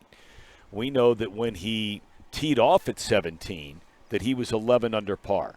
And that's the only hole that seems to be taking a while to have the score register. So, I mean, we think he's tied for the lead. Could be in the lead. Yeah, he could be, or he could be two back. And after putting a ball all the way over there, I'm sure Mueller, this has got to be a difficult thought process. So if he's still at 11 under par, if you're Kyle Mueller's caddy, are you telling him, hey, let's try and make par here and set ourselves up for an easy kind of up and down, ask our two putt, maybe go for an easier part of the green and hold on to the lead? Or, I mean, maybe if you're at 12 you say that, but if he's at 11, you may be thinking, hey, let's try and hit a spinny high one over the tree and give ourselves a look at it. Kyle Mueller from the other fairway has birdied 18 in his first two rounds of the tournament. Steps away. It does look like he has one limb to contend with, and he is looking over it. That club face is wide open, as you can tell. So this is going to be a high lofted shot from a good lie. Seen a couple players come up short, and this one is well short. Into that valley area behind that bump. And it's going to be now the most interesting situation we've seen drama-wise on hole 18. One of the leaders, we still don't know what he did on hole 17, but if he made par on 17, he's tied for the lead at 11 under. 17's a birdieable hole. He could be at 12 under. But an up and down is needed either way for Kyle Mueller to stay tied for the lead or to hold his share of the lead. As we come down the stretch in some of the final pairings, at the Clovernook Open. Well, the next pairing, neither one technically in the hunt. Evan Davis, kid out of Lexington, and Ashton Van Horn, really nice young man. I spent time with today having a cup of coffee before we got started from Georgetown, Kentucky. But those last two groups where you have Mac, Brialt, Owen Quinn, Macari, big-time drama there. So, Reed, I want to ask you, obviously not too many members at any country club are playing the back tees or burying the ball 320 yards into a quote-unquote drivable par 4. But if you're Kyle Mueller and his caddy, what do you think the thought process was going with 3-wood on that tee ball that honestly was hit very hard and could have had a chance to scare the green? So it shows you his power, but a weird decision there, and normally a controlled shot with a bad result. Yeah, I'm guessing he's a fairly long hitter, and he might have been concerned of driver going over. There is out of bounds back here that creeps up fairly quickly by the clubhouse if you go over the green. Got to be something involved there, but to hit it that far after right off the club face, it was sprayed that way, and it's left him an up and down situation. But we'll stay here and check in with Meneghetti, who's at 8 under par. Meneghetti, another guy who's had a tough day today. I mean, he was in the third to last group going out. Whoa. Oh, scared the hole there, but blew it by. So he's going to have that comebacker up the hill for his par look. Meneghetti put the ball into the left trees and just had to pitch out to the point where he just hit that pitch shot from. So 18, giving players all kinds of fits. We're waiting for that group to break through and throw in a 2, but we've yet to see a birdie in a long time, and that's got to be the pressure kicking in, and especially for a guy like Kyle Mueller to spray a ball like that out of a club that he thought he could control and have an easy wedge in. I mean, this is $20,000 for first place at stake right now, and Mueller is from Athens, Georgia. But, I mean, he's had a weird round. He goes birdie right out of the gate, first hole. He has been par every hole since until 16 when he birdied. So he's 2 under today. But undoubtedly, having not watched him play every hole, there have to be a number of missed opportunities today. He might be waiting for some kind of a ruling here. I think they've gone to look for an official. Looks like they're bringing one over right now. But while we have a second, this kid from Athens, Georgia, played golf at the University of Michigan. And when we talk about pressure in a situation like this with a high purse event, this guy has seen all kinds of pressure. Competed in 3 consecutive U.S. AM championships at Olympia Fields, Oakland Hills, Riviera Country Club. 1 month after playing in the 2023 Clovernook Open, Kyle took his talents to Los Angeles Country Club, which was the host site for the 2023 U.S. Open, and he missed the cut by just 1 shot, along with Jordan Spieth and Phil Mickelson. Yeah, how about that? Don't blow through those 2 names. This dude was playing with those guys, Spieth and Mickelson. I mean, since turning pro, Kyle's had a pretty established start to his career. He's made 26 starts on the PGA Tour Canada. He had a runner-up on the Canadian PGA Tour and 3 top 10 finishes. He finished 4th in the Clovernook Open last year. Needs an up and down here. Oh, boy. And he duffed it. So that lie had to have been an issue there. If they're going to bring over a rules official, there's a very good chance that that ball was buried or plugged into some sort of mud or dirt because that ball didn't even move. So this is for par now from Kyle Mueller. Go in. Just missed it. That would have been an unbelievable par save, but now you're looking at, geez, what did he do on 17? Because if he was able to birdie the birdieable par 5 17th, even with this bogey tap-in, he would still keep a share of the lead at 11 under. However, if it was a par on 17, he has now dropped out of the lead on one of the easiest holes in the entire course. The 16th handicap is hole 18, and this is for par. We're about to see a tap-in bogey.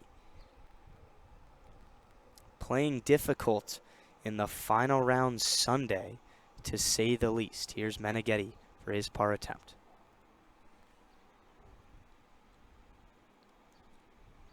Misses on the low side with too much break going left to right. So we're going to see a pair of bogeys. The frustration on full display with Meneghetti and Mueller.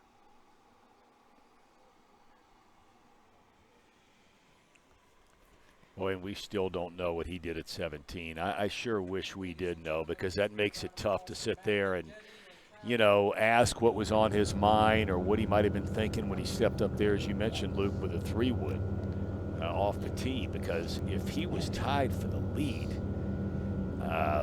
man, I got to get something out over here to the left and give my chance for an up and down to get to 12 and take the lead in this thing. So weirdly enough, these two guys on the tee, their scores on hole 17 have already registered. Here's Ashton Van Horn. Nice kid, like I said. Talked to him for a long time this morning from Georgetown, Kentucky. Really, really pleasant young man.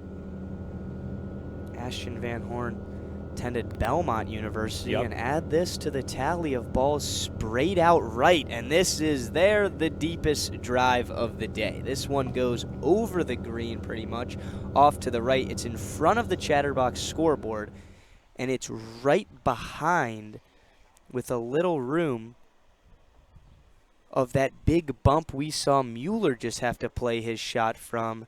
So talk about a flop shot. That's what it's going to take to get it up onto the green level and then try and get it to stop.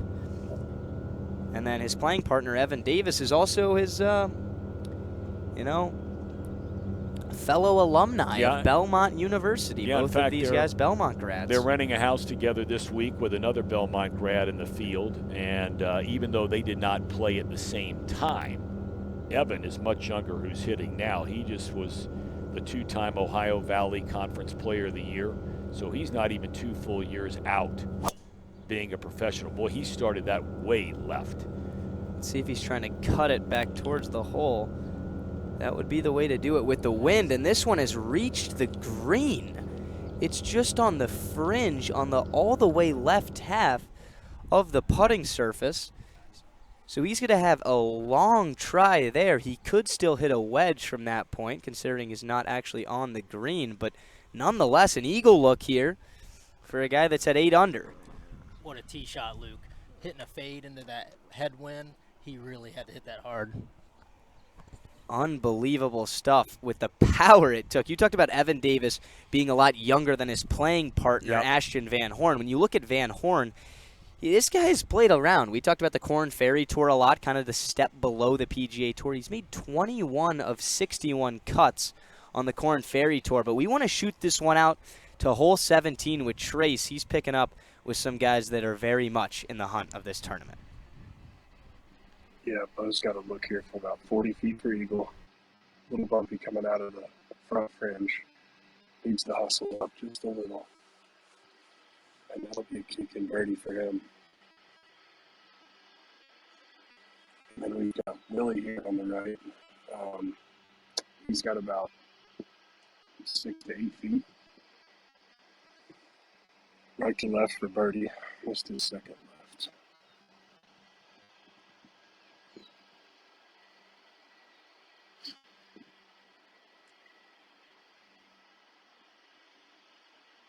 It would appear it's going to turn just a little right to left.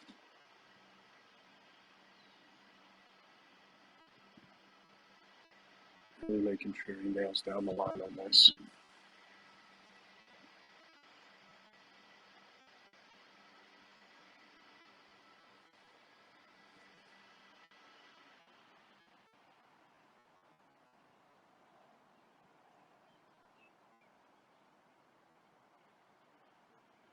I could be mistaken, but this putt should be for the lead.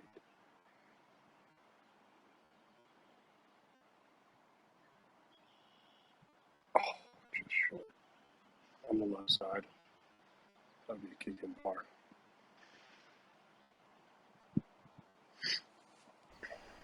Bo's going to be.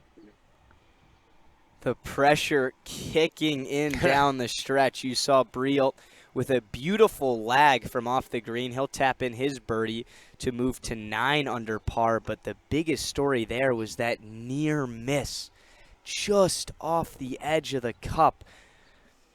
And Willie Mack III, that was for solo lead in this golf tournament. And Dad, you just mentioned to me, final pairing and the leader coming into today's round, Graham Mackery, has just made another bogey. So he's now dropped to 10 under as he's playing 17 right now. So everybody, I'm looking at Mackery hit a 3-wood off to my left right now from a beautiful fairway lie. He's going to have to make a birdie there to come into 18 with a share of the lead. And there's about 5 guys that are going to be rolling in here right now. And it's going to be an unbelievable finish when it comes to fireworks, because we've seen a lot of bogeys being made on these quote-unquote easier holes than what was expected. Well, I mean, you look at 15 is where he had the bogey a minute ago, right, on number 15, par 4. The first 2 days he went par and birdie on 15. Today in the final round, tied for the lead on 15, bogey 5. He's now 2 over. In the final round Friday is Graham Mackery. And here is Van Horn from this awkward position below the hole. Not too much green to work with. Has a bump to fly it over. Van Horn has made over $140,000 in career earnings on the Korn Ferry Tour. He's actually pretty doggone good. Inside the top 1,000 players when it comes to the official world golf rankings, and that was about 2 to 3 feet away from being beautiful. He tried to use the bump to slow it down before it got to the green, but now the 3rd straight player to hit a shot out right and leave it short, trying to attack that flag in that short area of green. Boy, Reed, that has been the death area over there for a number of players just here over the last 20, 30 minutes. That's correct, and it's hard not to go there with the wind pushing that way.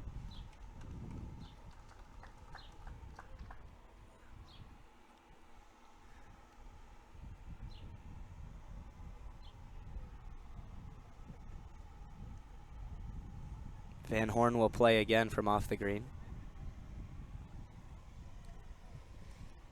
So in just a moment, we're going to have Van Horn hit his 3rd from off the green before Davis's eagle attempt on the left part of the green. Van Horn just went under this one, and the wheels are falling off for some of these guys on 18. It's just these quick greens with the sun being out today. It's firmed up the course a lot that was playing wet, and he just scooped under that one. That is not a shot that's typical for Ashton Van Horn and a player of his caliber. This is now for par. So he'll tap in for bogey.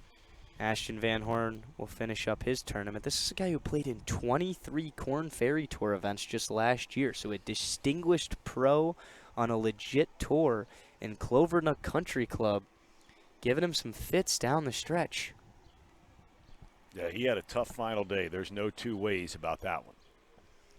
This is Davis from who knows how long. He's got the putter in hand, so not going with the wedge. It's going to start as a downhill putt. Should even out to a pretty flat and straight putt. I would assume, Reed, from the looks of the topography of this green, not much movement. Maybe towards the end it's going to fall down to the left. Yeah, I think it's going to go slightly left to right, and then halfway through it's going to switch and come back right to left. That's what this 18th green is, all kinds of tricks and bumps across the way. But if we were able to see an eagle putt get thrown in, that would spring Davis into double-digit under par at 10 under.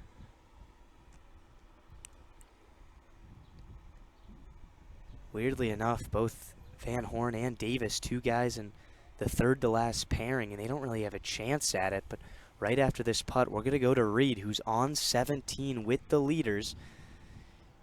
That's a great putt, man. Really good lag there. Has left him about 4 feet for birdie. So Davis didn't get it all the way there. And And we're going to send it out to Reed right now. Reed, give us an update on the leaders. What is happening over there? Macari's on the first thing. It's going to be quick coming down the hill. It's a great touch by him.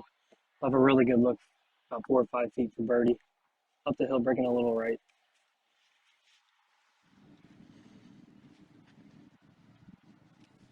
Really, really good look to tie the lead going into 18, get some momentum.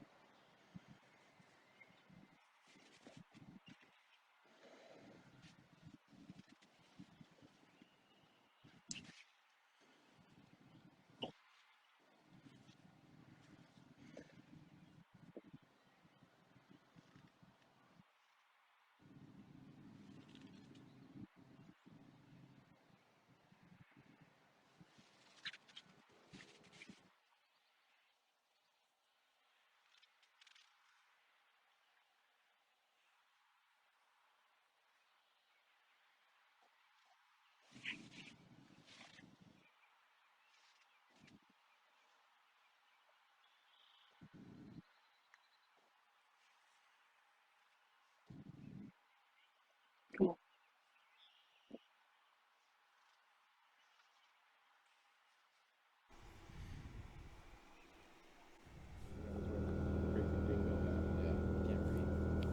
Welcome you back to hole 18 at the Clovernook Open.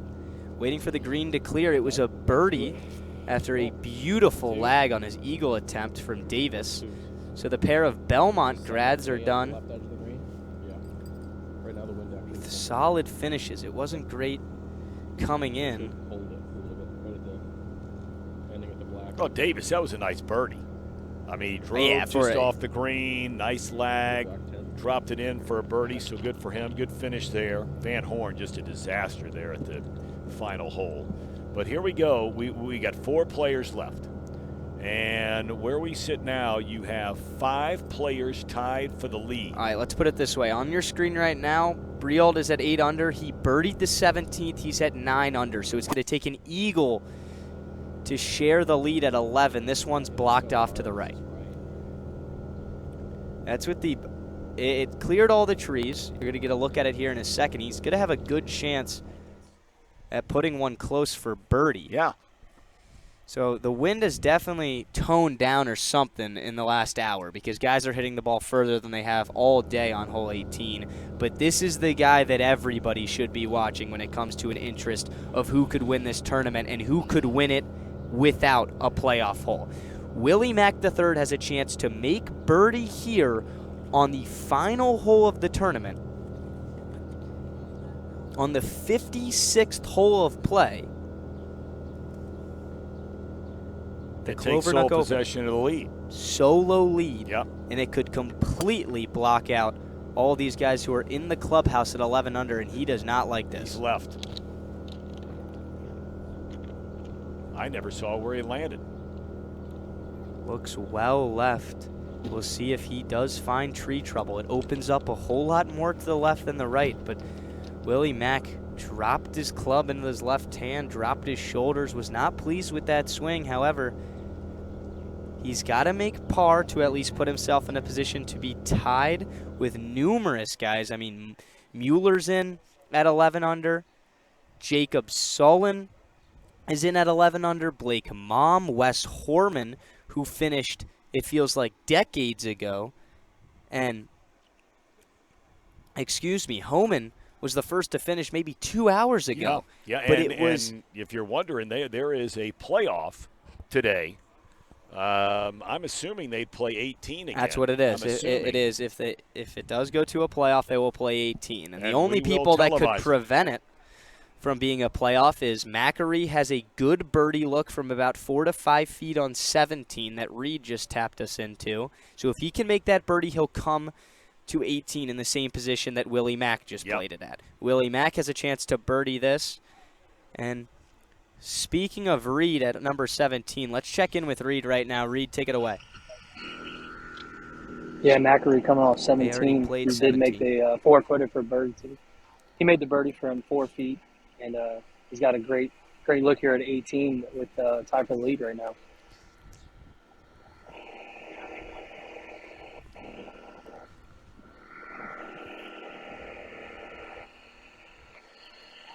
So everybody is at hole 18. Macri in that final pairing with Quinn will wait.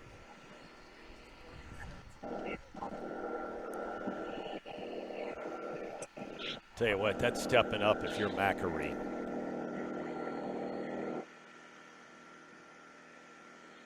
Been tied for the lead since the day started. He's playing in the final group. He hadn't had a great day. No. But he has hung in there. And, you know, he gets to 17, and he had lost that stroke to fall one behind the lead, and he comes up with a birdie. And so, you know, we've seen now 3 or 4 guys that have stepped up to this 18th tee box with a chance to either tie for the lead or take sole possession of the lead. None of those players has been able to accomplish that. We've seen a couple stay a stroke back, and we've seen a couple lose a stroke or two. We've seen a couple play at par where they couldn't pick up the one stroke they were looking for. Solon was the guy. I mean, he's a left-handed player, pushed it out a little bit, but it ended up in that bunker over there. He hit the bunker shot that only went maybe 10, 12 feet, had a long birdie putt, couldn't do it, finished with par, tied for the lead. And how about that final group on the 18th tee? They're going to have a 5, maybe a 10-minute wait till they get to hit their tee shots here. That's got to be a nerve-wracking wait. Yeah, the final pairing is Graham Macri, who we've mentioned multiple times, but who we haven't mentioned has been Owen Quinn, and it's been his, you know, poor play today after 64 yesterday to put himself in that final pairing. He was 3 over par going into 17 at 7 under, so no real chance whatsoever. That's why we haven't brought up Quinn much. And there's your look at Willie Mack III. We've been checking in with him all day, and he's looking back at that ginormous tree behind him, which is actually in front of his ball.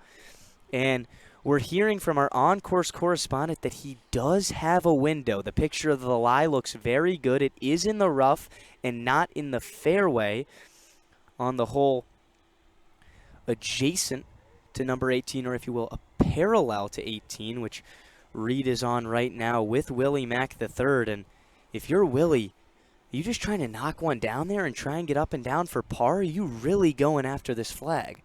You got to be extra careful that you get over that front ridge and don't leave this short into the bunker and leave yourself another difficult shot and a very possible bogey. Absolutely. If anything, he's probably trying to fly this one onto the surface, and if it rolls out a little long, then so be it. It's a low bullet. It stops in the rough, and it's a beauty from Willie Mack III. The degree of difficulty from behind the tree to land it in the thick stuff and let it stop. I know it's a deep one, but Mack's going to have a putt to potentially win this entire tournament. What a big-time shot that is, man. You could hit that shot 30 times and not hit it that good. Yeah, I mean, that's as good as it gets. Here's Brilt, and he has a chance if he can jar this to tie the lead as well. It would be an eagle, and it would be a miracle, but he's going up. Oh, my goodness. Brilt gives it a run, and he'll have probably about 15 feet up the hill for birdie, but a good effort nonetheless, and it's going to be drama when Willie Gay will putt first here on 18. Excuse me, Willie Mack III will putt first here on hole 18. Confused him with NFL player Willie Gay for a second there, but big thanks to Reed for joining us up here, especially our on-course correspondents with Trace Thomas. And, you guys have done an unbelievable job keeping up with this tournament. Has been so hectic. Everybody is at 11 under. And we thank everybody on our Chatterbox crew, Trace Fowler, Sean Spurlock, Casey McAllister, Elliott Rearing was up here earlier today. Man, it takes a lot of work setting up.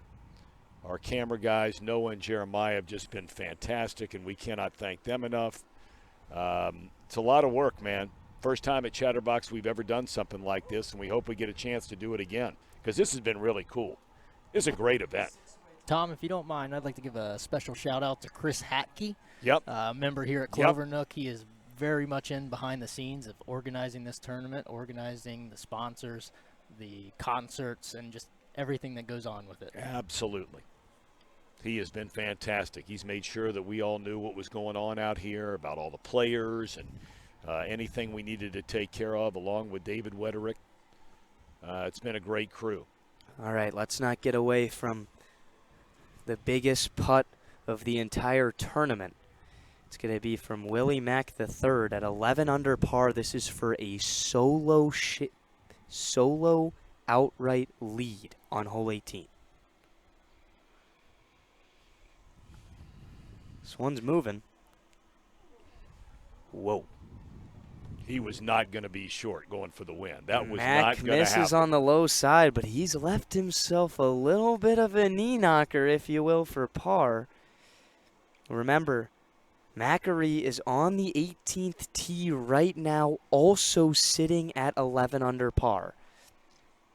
So that tells you all you need to know. Macri knows a birdie and you win. $20,000 for Willie Mack III. It's a par and I stay alive. We could see, what, a 6 or 7 way playoff here potentially? Minimum 5. This is unbelievable. To remind you guys, as Brielt's going to go for his birdie attempt to wrap up his week at the Clovernook Open to try and get to 10 under par. It is a tie at 11 under par from Wes Homan, Blake Mom, Jacob Solon, Kyle Mueller, Willie Mack III, and Graham Macri. Still just Macri and Willie Mack are the only two guys at 11 under par that are still on the golf course. An unbelievable week from Bo Brault. Not necessarily what he was looking for after a 66-66 start on Wednesday and Thursday, but he's going to wrap up his tournament at 10 under par for the week. That's solid. That's a share of 7th place. Yep, solid. I saw Mac pay close attention to his ball when it rolled past the hole, so he should know exactly what this putt does.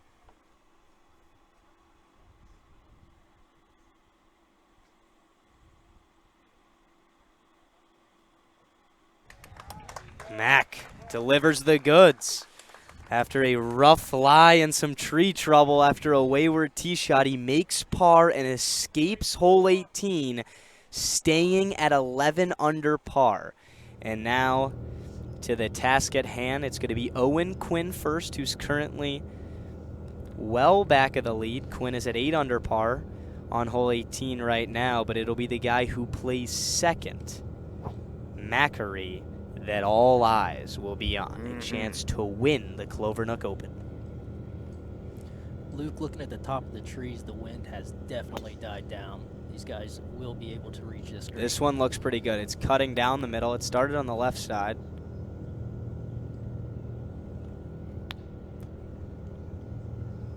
I think he overcut it and it missed outright based on what the spectators are pointing at. I didn't have a great look at it, but nonetheless, there are 6 players tied for the lead, and here's one of them, and the only guy still left playing. The 318th par 4 hole 18 at Clovernook Country Club. A good drive could stick $20,000 in Macri's pocket. This looks good. He's got a good look at it. Okay. And he's missed left. He's just short of the green. Not going to be able to see it from our camera angles here, but that could be in the bunker. That's exactly where Solon's shot was. That's right. If it's not in the bunker, well, you got a shot here. If it is in the bunker, you still got a shot. He got a lot of green to work with. Solon's the only guy we've seen that's had to hit out of that bunker the entire time since we've been here. And look, he just mishit the ball. I'm sure if you gave him 20 chances, 18 or 19 of those, he's going to hit it within 10 feet of the cup. He just had a tough swing, got a little too far underneath it, and popped it up. That is low to the ground down there. All of these bunkers around hole 18 and areas in the rough present difficult shots, but a really good leave for Macri. Short left, has just about maybe 20 yards to the flag. He hit a good one, and you know, this is everything for guys battling and playing in these mini tours. The difference between first and second, $10,000 bucks. The purse, $100,000 here at Clovernook Country Club, but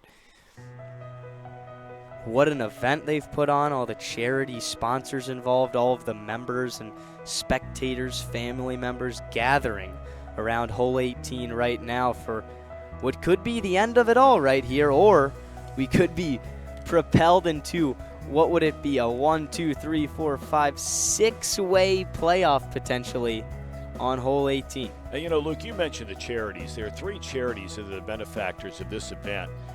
First Tee of Cincinnati and Northern Kentucky, right?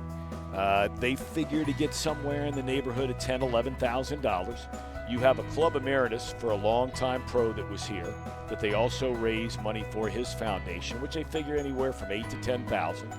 And then you have the Jack Nicklaus and Barbara Nicklaus Play Yellow, which is basically the Children's Miracle Network, where pledges are made by people. You can pledge a penny per birdie, $1 per birdie, $5 per birdie. We have had well over 920 birdies this week. So the total charity amount is going to be somewhere close, anywhere between $28,000 and $32,000. That's great stuff. That's the power of golf right Indeed. there. So many unbelievable people in this sport, foundations, and just the culture around it. And it's hard to beat this setup. Late afternoon into the night. It's 6:08 at Clovernook Country Club in Cincinnati, Ohio. Probably a couple hundred people around the green looking for an exciting finish or what could be another hole to play.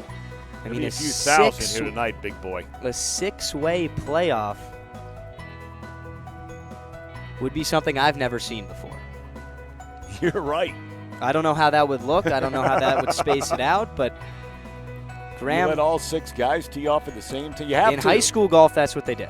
They would all tee off at the same time and walk up together. But you already know a 6-way playoff is not ending in one hole either. No. There's going to be multiple guys who make birdies, multiple guys who make pars, and some guys who probably make bogeys.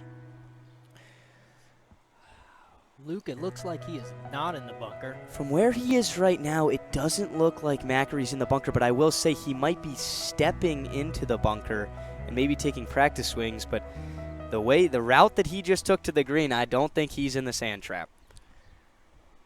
And if he is indeed short of that bunker, that is prime position with this pin placement. I mean, this is what it comes down to. We talked about this all day.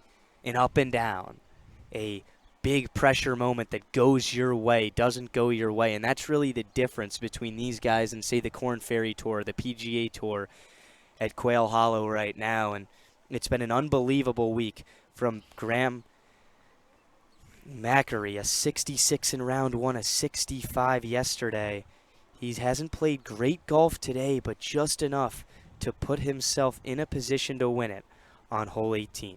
Native of Fishers, Indiana. Turned pro in 2018, went to the University of Indianapolis. He's played in 4 PGA Tour events.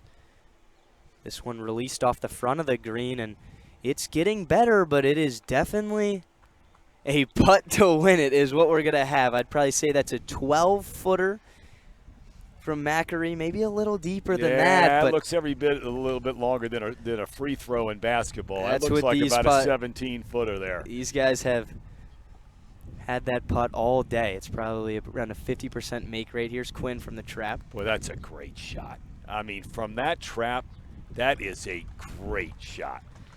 So it will be Macary who plays first. He's out and has a chance to win it. How many times do you think he sat on the practice green hitting putts thinking this is the win a tournament? Yep. Now he's got a chance. I believe this would be the biggest accomplishment in his career.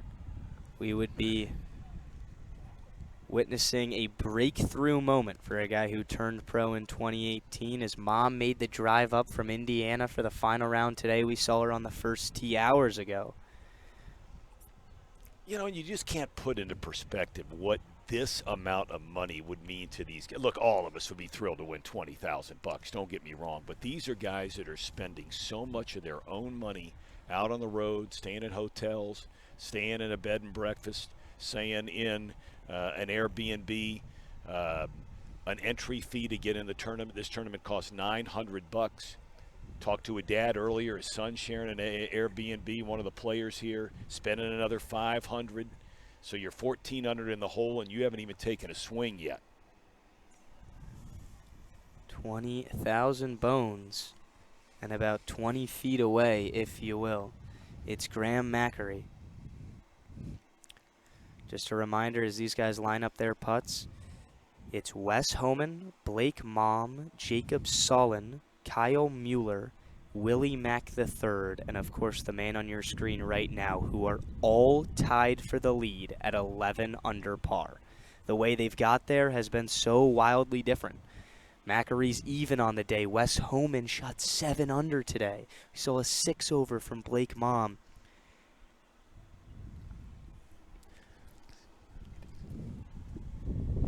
Mackery to win the Clovernook Open.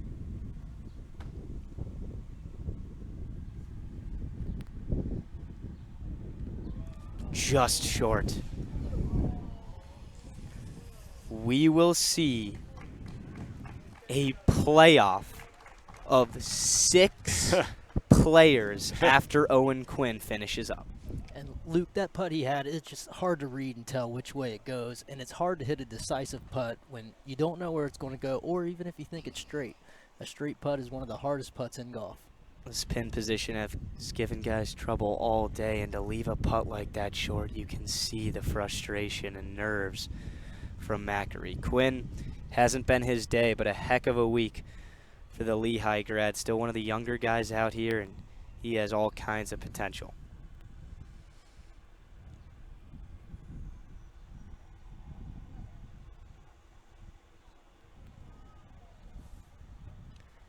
Quinn just misses, so he'll tap in for par and finish his tournament. Remember, his father, Fran, is also playing in this event, but it was the low round, or at least the second lowest round of the day yesterday. A 64 put him in position to play in the final pairing, and he did not have his best stuff. But another building block for a kid who has so much potential playing on these smaller tour events, but to even play in the biggest stages as he gets older. But that's it for hole 18, and I guess quote-unquote regulation of the Clovernook Open. We're going to get extra holes, and we're not going to go anywhere. We'll step aside for a short moment and show you guys the leaderboard, but it's going to be a 6-way playoff hole when we return. Don't go anywhere.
Welcome back. It's the Clovernook Open, and it's the first ever playoff in the Clovernook's Open history.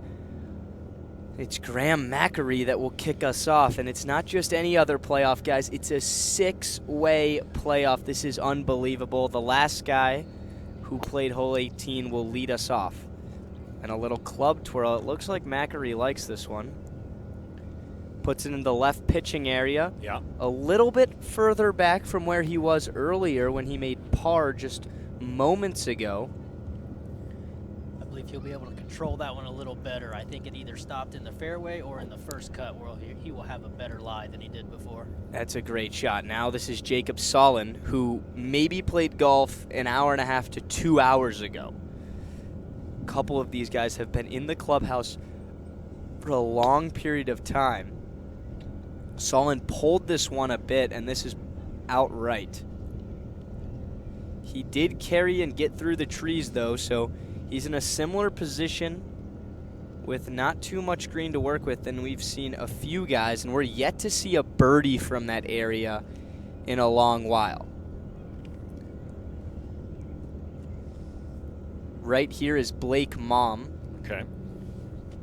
Mom played excellent down the stretch in his 65 to get here. He teed off at 12 o'clock today. Mom to get into this playoff, and I know he teed off early and didn't know it was at stake. It was a birdie on 16, a birdie on 17, and a birdie on 18. This drive is also out to the right. So it did get through the trees as well. He's a little bit further back than Solon is. So two guys out to the right. Man,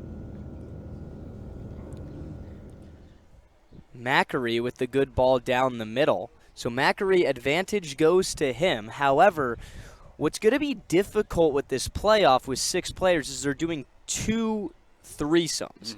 However, Mackery can make birdie, or say all these guys can duff their pitch shots, and Mackery feels like he's in control. There's still a full group behind him that's yet to tee off. So would you argue there's an advantage for going second here, kind of knowing what you have to make on this hole? Absolutely. Absolutely going second. Knowing whether you need birdie or if one of these guys happens to drop eagle, you know what you got to do. I mean, an eagle's going to win it here. You know, we haven't seen too many birdies all day. You think that, and I would tend to agree with you most of the time, but at least based on what we've watched today, and we've watched about 4 or 5 guys step up here in the last hour and 2 or 3 in the last 20 minutes that had a chance to either tie for the lead coming into this hole or outright take the lead on this hole. Not one of those guys has delivered, and they knew when they stepped in that box exactly what the deal was. Yeah, and this is just amplified pressure now in the playoff. Now you're talking about 20 grand, man. I will say one of these guys is bound to make a birdie. It's going to be, I think, if anything, the guy, whoever makes the birdie will win, or that will be the next group that extends this playoff. Place?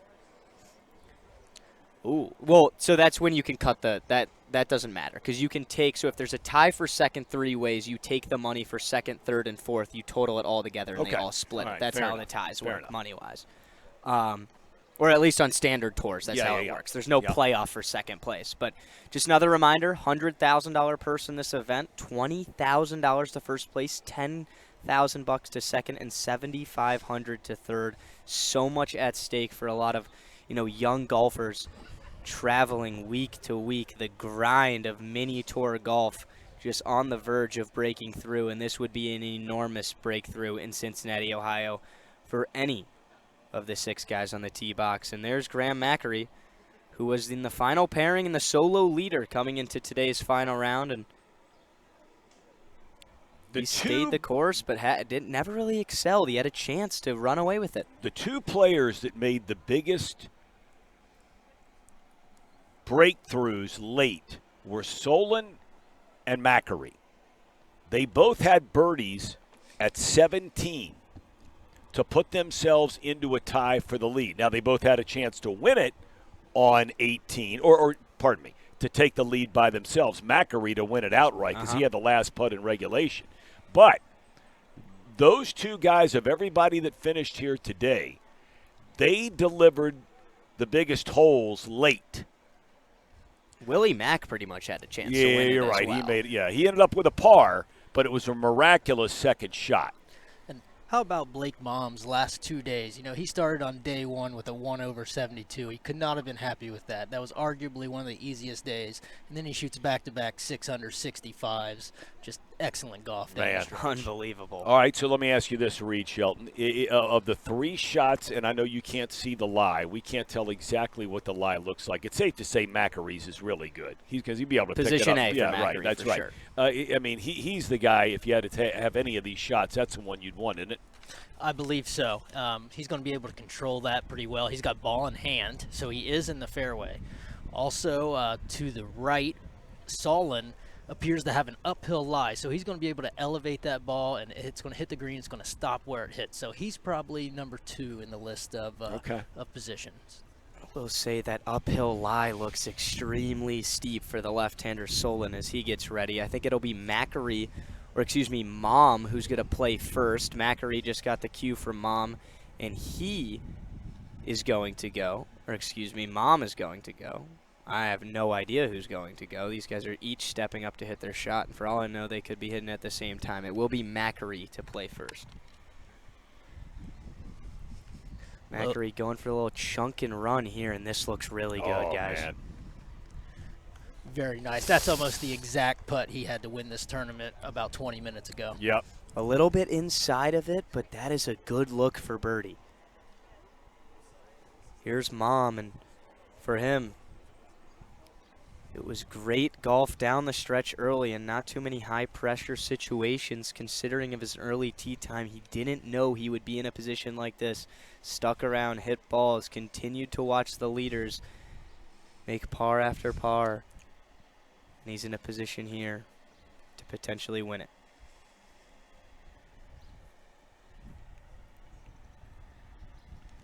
Well below the hole, he's going to have to throw this one way up there.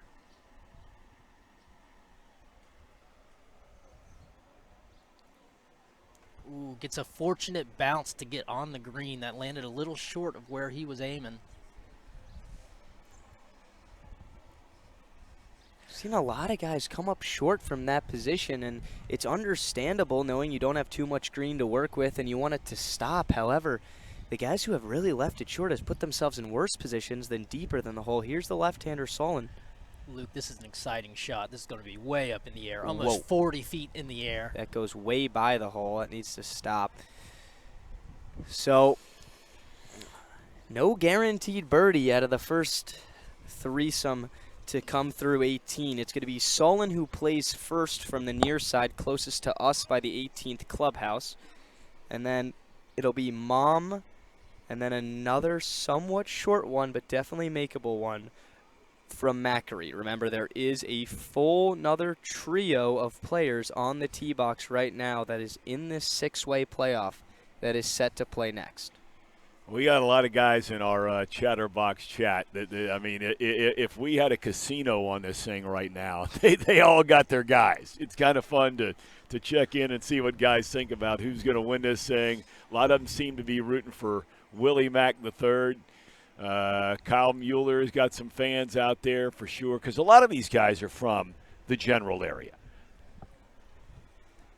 Yeah, I mean, we saw people coming in, the pair of Quins from Holden, Massachusetts. Yep. That really does put into perspective. I mean, look at Macari right now. He's pacing along the edges of this green, flipping his putter up and down. They understand what's at stake, and they're going to clear off the green right now and allow the trio to hit their tee balls in. I think this definitely makes it more fair. This avoids the point we were talking about earlier where you're on the tee box and you know what you have to make. Forcing them to hit these shots without knowing necessarily how deep the putts are and whatnot does put everyone seemingly on the same playing field.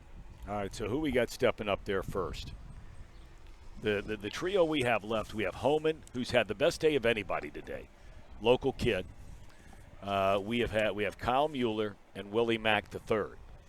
So those are the 3 guys left at this 18 tee box.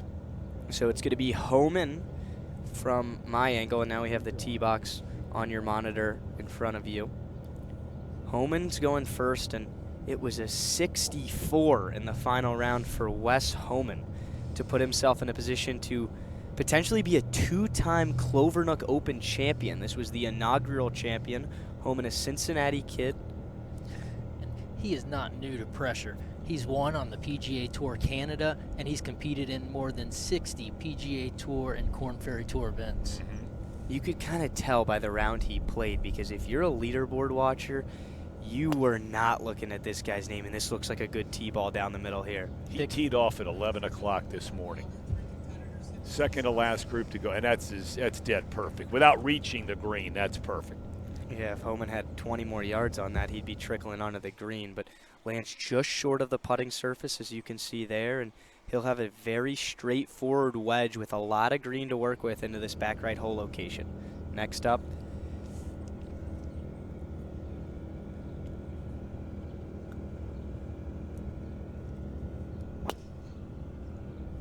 this is Mueller. Yep. This one's down the middle as well. Another good one. It bounces a little left and may have just fallen into the sand bunker out left for Kyle Mueller. Mueller has gone 68, 65, 69 in his 3 rounds at the Clovernook Open. And finally, one of the Chatterbox chat favorites, it's going to be Willie Mack III on the tee. These are all established golfers, played in pro events before. This one looks to be pushed out right. Yeah, it does. Very right. See if he can get through the trees. He does. And he also got over the ridge, and it trickles directly behind the big bump of grass, kind of in a grass bunker-esque area, if you will, behind a large bump. Won't have any green to work with, and all of it will be running away from him. So I don't know if the long bunker shot's more difficult than that. That is a very tough position to play from. I think the bunker shot's probably easier. But once again, that's not an easy bunker shot with all that distance to travel. So it looks like these 3 are going to finish before the next 3 get down here. You're not going to have 6 guys standing around the green, each of them taking a shot either off or on it. So it looks like this group, starting with Solon, will get the first try on a putt just inside the first cut. You know, on those last tee shots, I think we really saw Wes Homan's experience come through. I believe he laid off that drive and left it short on purpose, knowing that pin high right or pin high left is not an ideal position. Wes Homan, wow, what a story he's been. Definitely the story of today, to tee off as early as 11 a.m. And when we were showing up, getting ready for this broadcast, he was one of the guys who rolled in here, and I'm looking at the leaderboard saying, hey, this guy's, tied for second right now, but everyone else is going to go out there and make birdies. But he made the cut by one stroke. That was not the case. 68, 70, 64. Here's Solon from distance for birdie. Got it there and gave it a chance, so he'll tap that in for his par. So there's the first recorded score of the first triplet on the playoff hole. He's going to mark and finish up. It's Blake Mom who is next. Blake Mom went to Gardner Webb.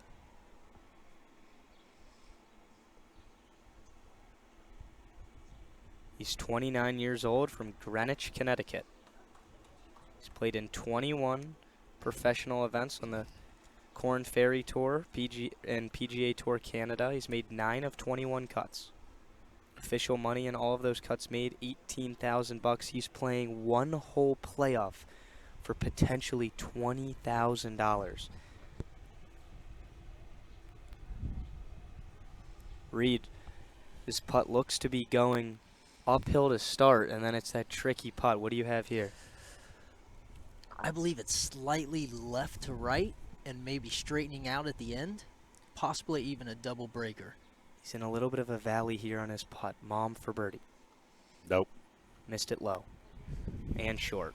It actually did straighten out at the end. Well, we've Good seen call right from at the Riff. very It end might have come moved the back other to way, the left. yeah. We've seen that. That's why I shouldn't have jumped the gun on that so much, because we've seen the last 2 or 3 inches before the hole, that ball has come back to the left of where he putted that ball from. This is a big putt right here. This guy's got a legitimate chance to make this. You can see Wes Homan behind him just trying to get a look. Everybody understands what is at stake right now. This is unbelievable golf at Clovernook Country Club, and it's Macri with another chance inside of 20 feet. This is probably a 15-footer right here. This putt just leaks left to right. Macri for birdie. Missed it. Didn't have the correct read there. We have not seen a single made putt. Now, before we went on the air, we saw a lot of them. But this green must just be a killer, because we have not seen one player make a putt from longer than 12 feet since we've been out here starting at 4 this afternoon. Macri's moving quick here. Taps in for par, so we have 2 pars in. Mom is going to tap this in for par, so the disaster avoiding, Mom knocks this in, and the first 3 players all make par, which definitely puts Wes Homan as the quote-unquote odds-on favorite from where he lies in the fairway. Absolutely. Yeah, except our man Willie Mack III over there. He made one of the best shots, maybe the single best shot we've seen since we've been out here today. He hit the drive over to the left, really tough lie. He played that off the side hill that trickled beautifully down towards the green. And he's got a tough shot here. What about this one? It looks like he's laying his face wide open, like he's going to hit it high. I think he's got to land this in the fringe to get it close, or maybe even one hop in the rough. And that's an unpredictable bounce. He would probably be playing this past the hole and giving himself a putt. I think it might be Homan who plays first, who's on your screen right now. Yep. Well, maybe it's the bunker.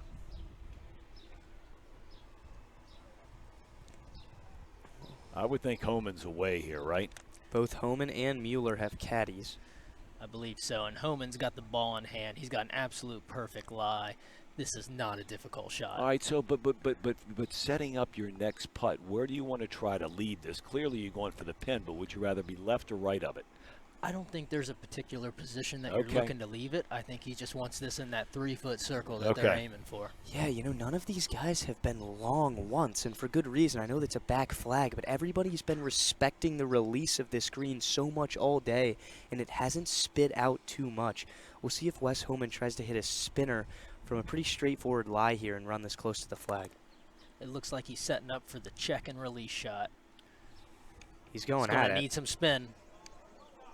That's a really good shot. That's a much easier putt there for Wes Homan. He'll have an uphill putt back at the hole, but still, at least 8 to 10 feet of work left. And I bet he'd like to have that shot back, Luke.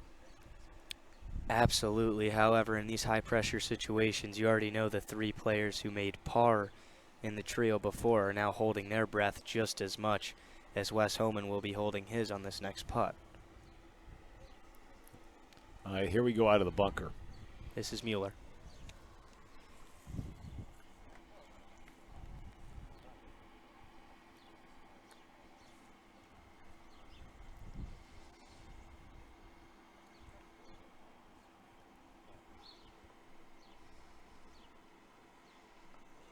Oh my, he hit this one very hard and actually flew it into the rough behind the flag.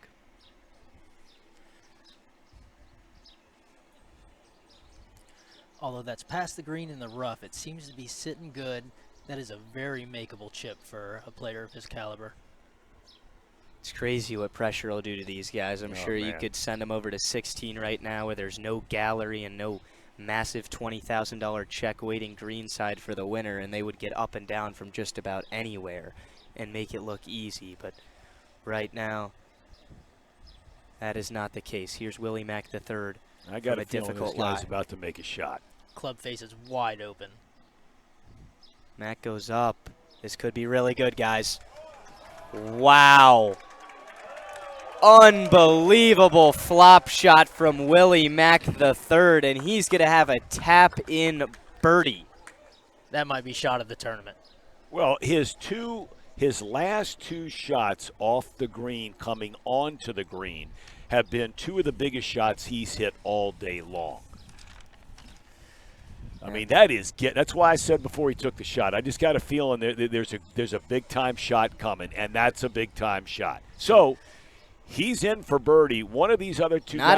Not in yet. Well, he's in. He's marked. All right. From Well, 2 one of feet. these other 2 guys has to make this, or this is over. Yeah, you just see the disbelief. It's a tough look into the right side of the green at Macquarie, and that's a guy who was in complete control of this tournament at the start of the day, and he's got his hat off. He just slammed his hand against his hat. It's just so minuscule, the difference between, first and a tied for second. It was just a couple missed putts from 8 to 10 feet for Graham, but staying on 18, it's Kyle Mueller. He has to chip this in from the rough. I believe he's looking for a chip that I was just getting ready to carries say, past the fringe. He is still going to chip it. Some guys, they wrestle with this to chip it or putt it. He's going to chip it. Oh my gosh, it jumped over the hole. Just a little too hard. The green was running away from him, and he's officially been, I guess not officially been eliminated from this playoff, but avoiding a missed putt from Mack III. And here will be a chance to extend this playoff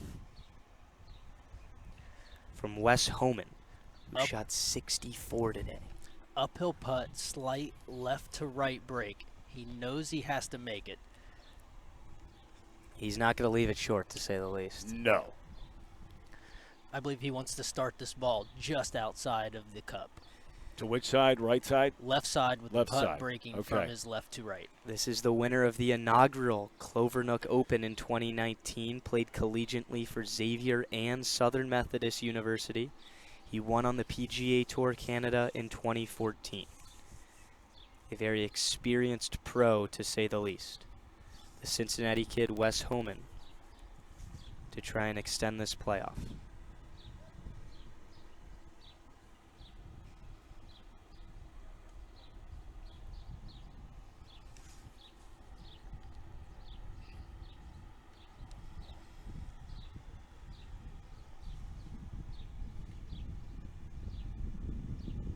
Homan for birdie.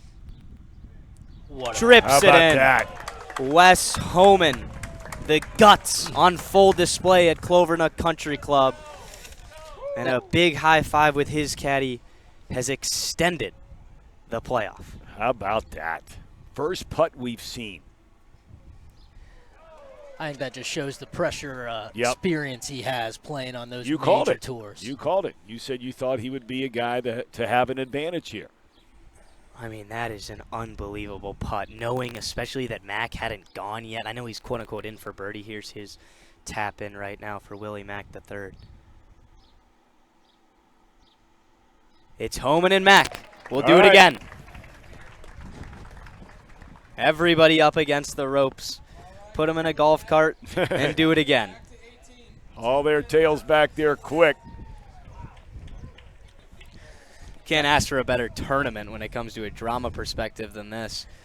Guys, I'm interested in the strategy off the tee here. Will Wes Homan try to lay it short of the green like he just did? And will Mack go for the green and possibly put himself in another tough position like he was That's right. there in that first playoff? That's right. But he clearly has the confidence to make. I mean, look, you would have taken Homan's shot all day, every day ahead of Mack's. But Mack clearly feels like he can make that shot. Yep. That shot takes a lot of confidence, soft hands, loose grip on the club, big swing. That is a shot that is so easy to hit 3 feet or hit 30 feet past the hole. So we're down to 2, young man. We started at 6. Well, we started this week with 120. We got down to 40 by tee time today. First group went off at, well, actually there was a group that had to finish from yesterday because of that late rain. So there were some guys out here at 6:30 this morning. Yep, there was some late rain yesterday right as they were about to finish up, along with a few lightning strikes that just they weren't able to get back out and finish. There was this 18 green had water all over it, standing water. It would have took squeegees and a dark finish. I think it was the right move to let those guys come out in the morning and give them a fair chance to finish the round. So both Mack III and Homan will make their way back to the tee box, just 318 yards away from the flag. Wes Homan, the experience, obviously the unbelievable short game on the flop shot from Mack III, but Homan with the pressure putt. He talked about his experience. It had to come into play. Completed in more than 60 PGA Tour, Korn Ferry Tour, PGA Tour Canada events throughout his career. Some notable starts for Homan: the Rocket Mortgage Classic, the Barbasol, the St. Jude's Classic, the Memorial up in Columbus, which is now an elevated event, the Honda Classic, and the Shriners Hospital Open. Wes Homan will go first on number 18. And Mac has some of that experience too, having made 2 cuts on the PGA Tour. Homan at the tee box now.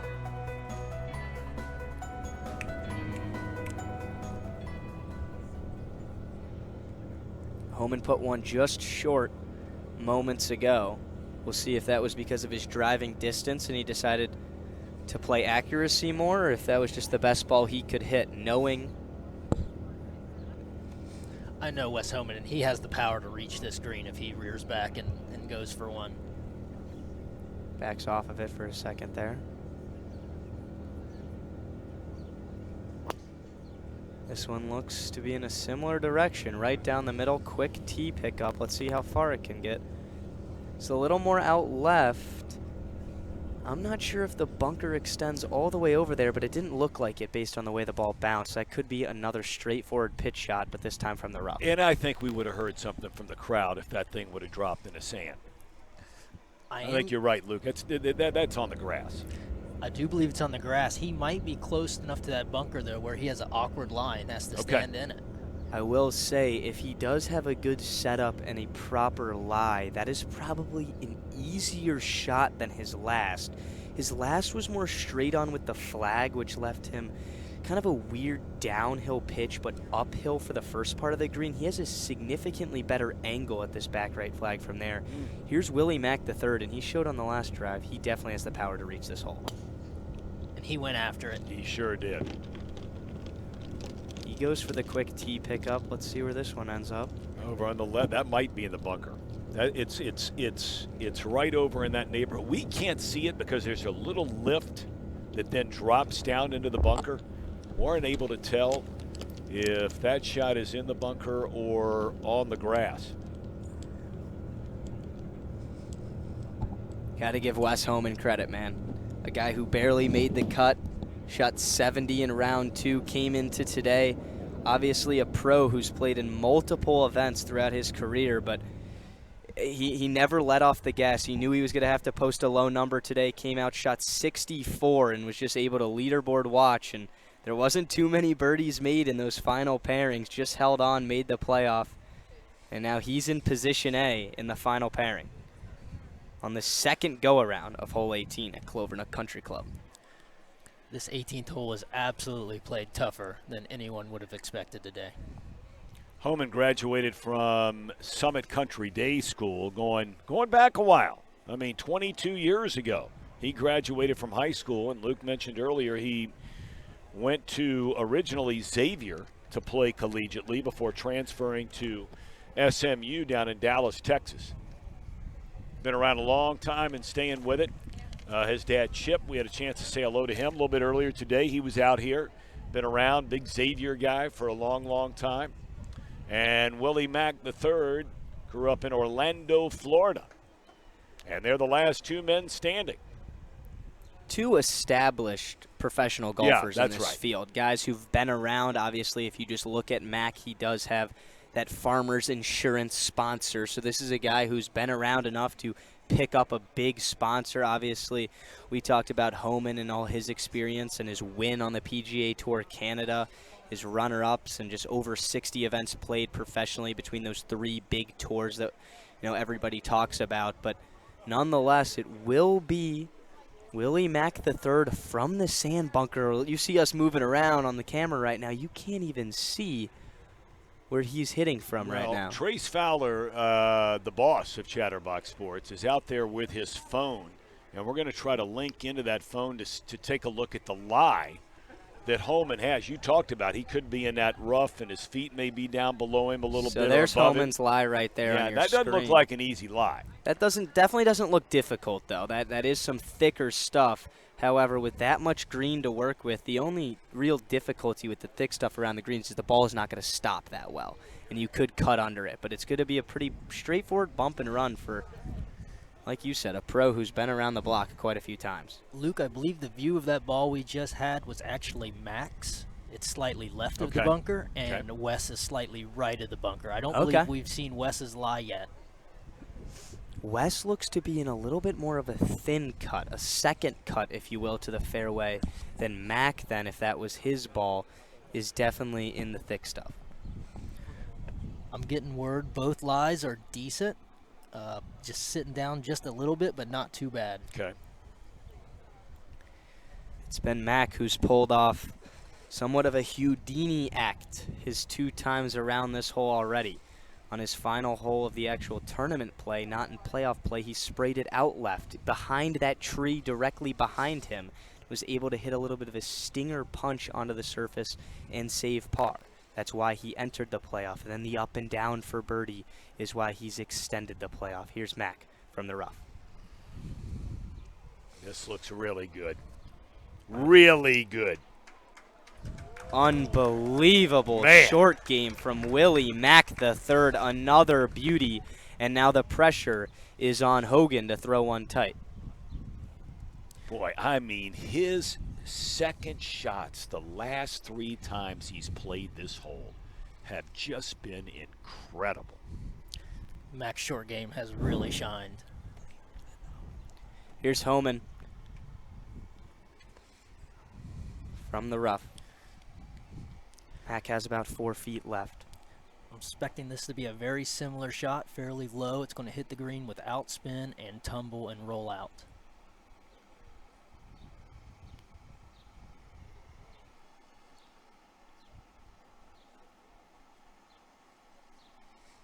This one hit out to the right a little bit. It's coming back towards the hole, and back-to-back beauties from Homan and Mac III. It's going to be a battle of the testers. Homan will play first from about 6 feet out, and Mac from about 5. 2 very makeable putts in a high-pressure situation, guys. You know, you talked about these guys being around for a while. Mac actually grew up in Flint, Michigan, then went to Florida to start his college career down there at a black university, HBCU school, where, you know, he really has been a guy that has been at it for a long, long time. He's one of the bigger staples in the African-American golf community, too. He's been a true pioneer, going from an HBCU to professional tours, one of the first guys ever to do that, and his talent has just, every part of his game has been on display, especially on hole 18. He can drive it for power upwards of 300 yards. His short game, he hit a stinger onto the green earlier with so much finesse, hit a flop shot just moments ago. But Willie Mack III will watch as Homan will play first. And you said it best, Luke. These are 2 guys that have been around basically for about the same amount of time. You know, Willie Mack III was at Bethune-Cookman in 2006, and this guy right here was at SMU right around that same time. Similar length putts. I believe this one's going to break left to right, but only a little bit. I don't know that he has to give the hole away. I mean, if Homan can make this, you have to imagine the pressure that immediately gets put on Mac's tester from about 4 to 5 feet. We have not seen a player make a putt from this side of the hole since we've been sitting here at 4 o'clock. Homan for birdie in the playoff.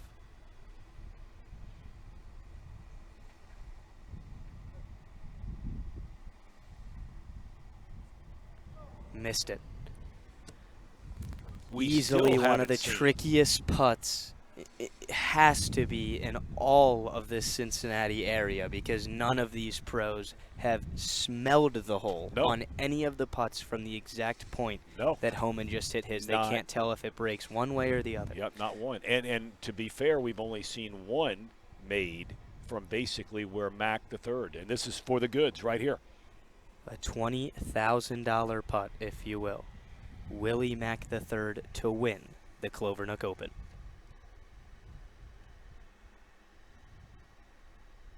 It's good. Your 2024 Clovernook Open champion, Willie Mack III.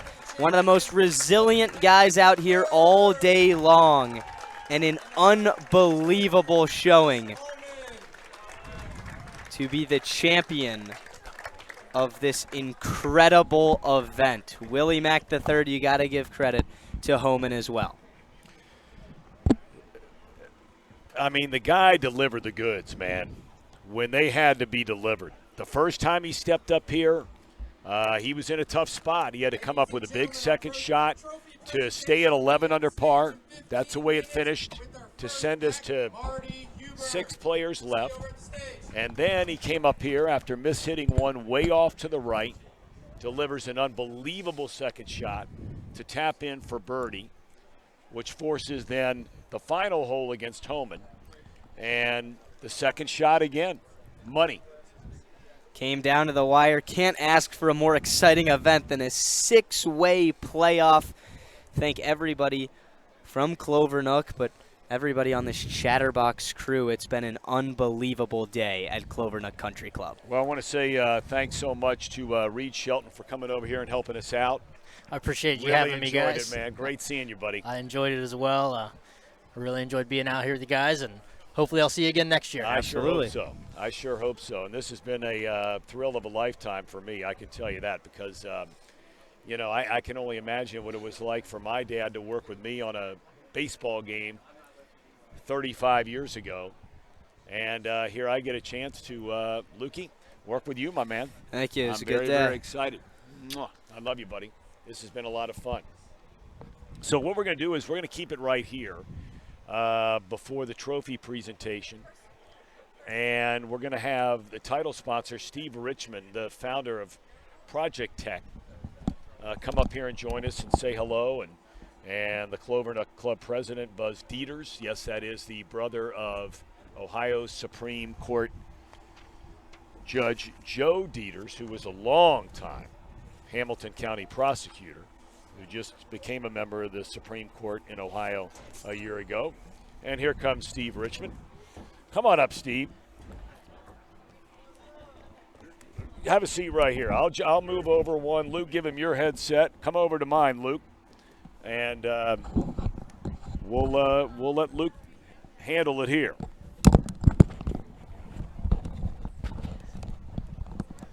Thank you for joining us, Mr. Richmond. My pleasure. Unbelievable event. Does it get much better than that down the stretch? I don't know how we could have asked for anything better. It was awesome.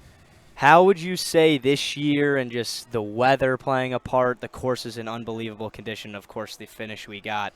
Just what does this match up to in the 6 years of the Clovernook Open? I'm not sure anything comes close. It's just been outstanding. The weather we dodged, the number of people involved to make it the success it was, and then to have a finish like this, so many talented players. Are Just you? a lot of I'm fun. curious because, you know, I had said to Luke and I had said to our viewers today, you know, I grew up here and have lived back here for a number of years now, and this is the 6th one of these, and I had never heard of it. And yet I come out here, we get a chance on Chatterbox to do this. This is an unbelievable event, and it's possible because of your company. How did you get involved in it? Well, I've been a member here for Okay. almost 20 Okay. years, and I've known the Wederick boys as they grew up here, so it just seemed to be a natural fit when they said they wanted to do this tournament. I think I've got the easy part. There's a lot of people put a lot of time into this to make it a success. What does Project Tech do? Project Tech is a software Project Tech, company. okay. We resell IBM product, software as a service, maintenance and reliability. I'm a UC grad, mechanical engineering, so that's how I stumbled backwards into that. Real straight line career path. Well, this has just been such a great day, and I sure hope that we can continue to be a part of it. I know you're going to continue to be a part of it.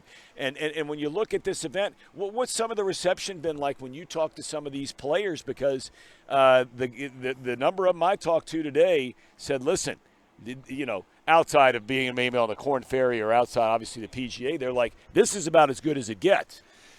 Yeah, we're very fortunate. They've passed the word around. I mean, it wasn't hard to field the group we did this year, and they all tell me to a person they'll be back. They love the course, and it's turned into a pretty decent prize. So hopefully we'll continue. Yeah, absolutely. Congratulations. Thank you very much. It's been great to see you. Great to have you, Steve Richmond, and the title sponsor of our event again this year, and it's been fantastic. Now, what do we do here? Do we have the presentation out here for the trophy or over there? It's going to be on the stage where the band's going to be playing. Oh, okay, all right, okay. And, I guess we've got some other people that want to come up here and chat with you as well. Okay, I think we're waiting on. Hey, thank you so much. It's a pleasure really, to see really you again. appreciate it. Thank you. Nice to meet you. Thank you. And Thank we'll you, wait sir, on very Buzz much. Dieters to come on up and say hello, the president of the club here. What a day. What a day, my man. Unbelievable golf, unbelievable finish. Now, I know weather. you think you could have played with those guys today. All right, sure. 11 under in 3 days, not happening. I mean, I'm kidding you. Maybe make a putt or two, sure. Yeah. I like this looks of this hole 18 for a shorter hitter like myself, but these guys were bombing it well past the flag out to the right and left. So, of course, we saw a couple eagle looks, but nonetheless, a great hole to finish on and be posted up on, too. No doubt. And Buzz Dieter slipping on the headset for us, the president of the club out here. And, man, how about today? It was a lot of fun. I mean, the club's 101 years old. We've had PGA U.S. Open qualifiers here. We've had LPGA tournaments, and I bet this is our first six-way playoff. I've never seen a six-player play. Have you? No. No, I mean, these kids, they come out here and they're trying to make a living, and they're doing a fantastic job, and they're scratching and fighting and clawing to make a life for themselves. And it's been a great week. We had a Pro-Am on Tuesday, and it's phenomenal to get to meet these guys, and it's fun to watch them try to make their way in this game. It's just so hard. It is so hard. Luke was a really good high school player, and there are a lot of guys good high school players. Actually, there aren't a lot of guys good high school players. Truth be told, it's a tough game. But I look at the last two guys standing, and Luke, you were the one that pointed it out, that these were two guys that have been professionals going back to 2005, 2006. Can you imagine what some of their days and nights have been like? Well, I know Wes, and Wes is a friend of mine, and he's a Cincinnati kid. He's great. He's played in 12 professional events. I only met Willie this week for the first time, and if there's a better shot in that first playoff hole, no doubt, from left to that, from right, it was right of the green, left from where we're sitting. That is for someone that plays here, all the time. That's an incredibly hard shot, and he knocks it to a foot. Yeah. So he's very good player. Yeah. So when you look at obviously hosting an event like this, what type of work went in to the course? Is in unbelievable shape. Obviously, we talked to some guys; they love it out here. Is there anybody in particular that deserves credit for just how amazing this track played this week? Absolutely. Our superintendent Bob Shetter has been here 27, going on 28 years. He's a phenomenal superintendent. I'm not preparing a resume for anybody because we're keeping it. But he does an unbelievable job here. The course over the last half a dozen years has gone under some serious renovation type things where we didn't do anything to change the golf course. We just got rid of a bunch of trees that were harming the turf and things like that. And this was all his plan. He had this on his list to do forever. And we just cut him loose to do it, and he's unbelievable. I mean, he is. If there's a better superintendent in this part of the country, I'd be shocked. That's high praise. He's great. He is so good. That's high praise. And look, you got to give yourself credit too. Let's be honest about it here. I mean, when you have members as a club president that want to be out here playing, and you're blocking off the course for a few days. You know how that goes, right? Sure. And you sure. get a few of those guys. But then to help out with all the stuff the guys are doing out there, the Wetterick's out there, and Chris Yeah. out there hustling and selling and all that, right? Yeah, I mean, that's what they do. I mean, these guys, this is a year-round project for them, and I kind of, the best thing I can do is stay out of their way because they're doing such a good job. And to run this thing, and it's a long time that they spend on this, and our membership has been fantastically supportive. That's probably not a word, fantastically. But Yeah, that's not. I don't think it is. But No, it is. Is it? But I thought I'm you were close like enough. being too kind to members. No, they have been so supportive of the event. The first year, it kind of grew organically. This was, when anything new is going to be met with some, resistance. Sure. But, letting people do their jobs, like our general manager Harry Alexander, Yep. like the Wettericks, like Chris Hatke, Steve Richmond's been an incredible supporter of the tournament, and I mean it's been. It's and the members. If you look on the signs around the tournament, and those are all members. That have given of their own money to support this and to support this event and to support these kids. I say kids. I'm 55. They're kids. They're kids. Not compared to him. Yeah. Hey, buddy, thanks so much. No problem. Buzz, great to see you, Appreciate it. man. Great Good to to see you. Coming see on. you. Thank you. My pleasure. Thanks for having us out here today. Thank you for coming. Thank you. Appreciate Thank you it. very much. It's a beautiful, beautiful place. Thanks. Clovernook Country Club. Just about 10 minutes north, 15 minutes north, max, downtown Cincinnati. Kind of nestled right in here. And we got the champion coming up before we get out of here today. Willie Mack III. Can't wait for this. It's pretty cool. Unbelievable. Heck yeah. Definitely has some words to talk about He how knew that you were thing here. finished. Sure. We knew he was here. Hey, man. How you Good, doing? Harry. You can grab this and throw this on right here. Willie, I'm Tom. He's Luke. I got to ask you, man. You were going to start this. Go ahead, because you got better questions. We than were I do. just, unbelievable. All three go-arounds on 18. Obviously, you came in at 11 under in front of the leaders on your actual round. Mm-hmm. And you kind of had a chance to, make birdie. You hit it, in the trees over there. And that just, the thought process behind, the stinger that stopped in the rough and released. And then the flop shot here was unbelievable. What was going through your mind? In regular play, I was thinking that I could just, if I hit it past the pin, the rough would kind of stop it and maybe get a up and down. But I think I got lucky, just getting it barely over the bunker. It kind of stopping into the rough, and I gave myself a putt at it. I hit it too far past the first putt, but luckily I made it, and I actually had that same putt on the second playoff hole, so I knew the break, and it was perfect. It's unbelievable. So a win like this at the Clovernook Open, you come out here, you play 3 days, obviously the Pro-Am the day before as well. Just unbelievable effort, wire to wire. What's next for you, and how can you grow from this win? Yeah, I had full Corn Ferry status last year. I lost my card. Even though I didn't keep my card, I think in my head I did grow as a golfer, and I did get better. So I have that positive mindset going forward. But I'm going to Arizona tomorrow for the Talking Stick Invitational in Arizona, and then I have U.S. Open sectionals a couple weeks after that, and hopefully I can play good in that. Where's your sectional for the Open? Last year I played Springfield. Yeah. Those greens are horrible for me. Right. They're fast and a lot of hills, but I think I picked either Springfield or Columbus. I got you. Yes, I got you. I have know good that David vibes coming Wetterick's back. playing at Springfield, but he's the golf coach up there. yeah. So yeah, but I'm curious because I'm sure you're asked this all the time. What keeps you going?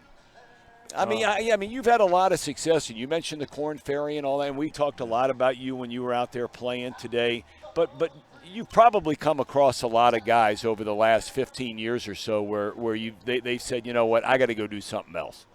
Yeah, it's almost like every year somebody I know, they just kind of fall off and quit playing, probably because of money and things like that. So I'm glad I have some good sponsors to keep me going, and I have a good family and friends that support me. So that's kind of my drive, and hopefully I can keep that going and get to the next level again. Amen. Amen. Well, congratulations. $20,000, man. Right. I want to be you today. Thank you. Thank you for right. joining us. We appreciate it. Congratulations, the Thank you. champion We're of really the happy Clovernook for you. Open. Thank you. Willie Appreciate Mack it. III. Absolutely. And boy, did he earn it. Absolutely. Well, thank you again for joining us, and I think that's it for the broadcast. No? Anybody else? That's going to be all. Well, no better way to end it than having Willie Mack III and the champion of the 2024 Clovernook Open join us for all of Chatterbox Sports. Tom Brenneman, Luke Brenneman, and everybody else involved. We thank you guys for tuning in, and we say so long from Clovernook Country Club.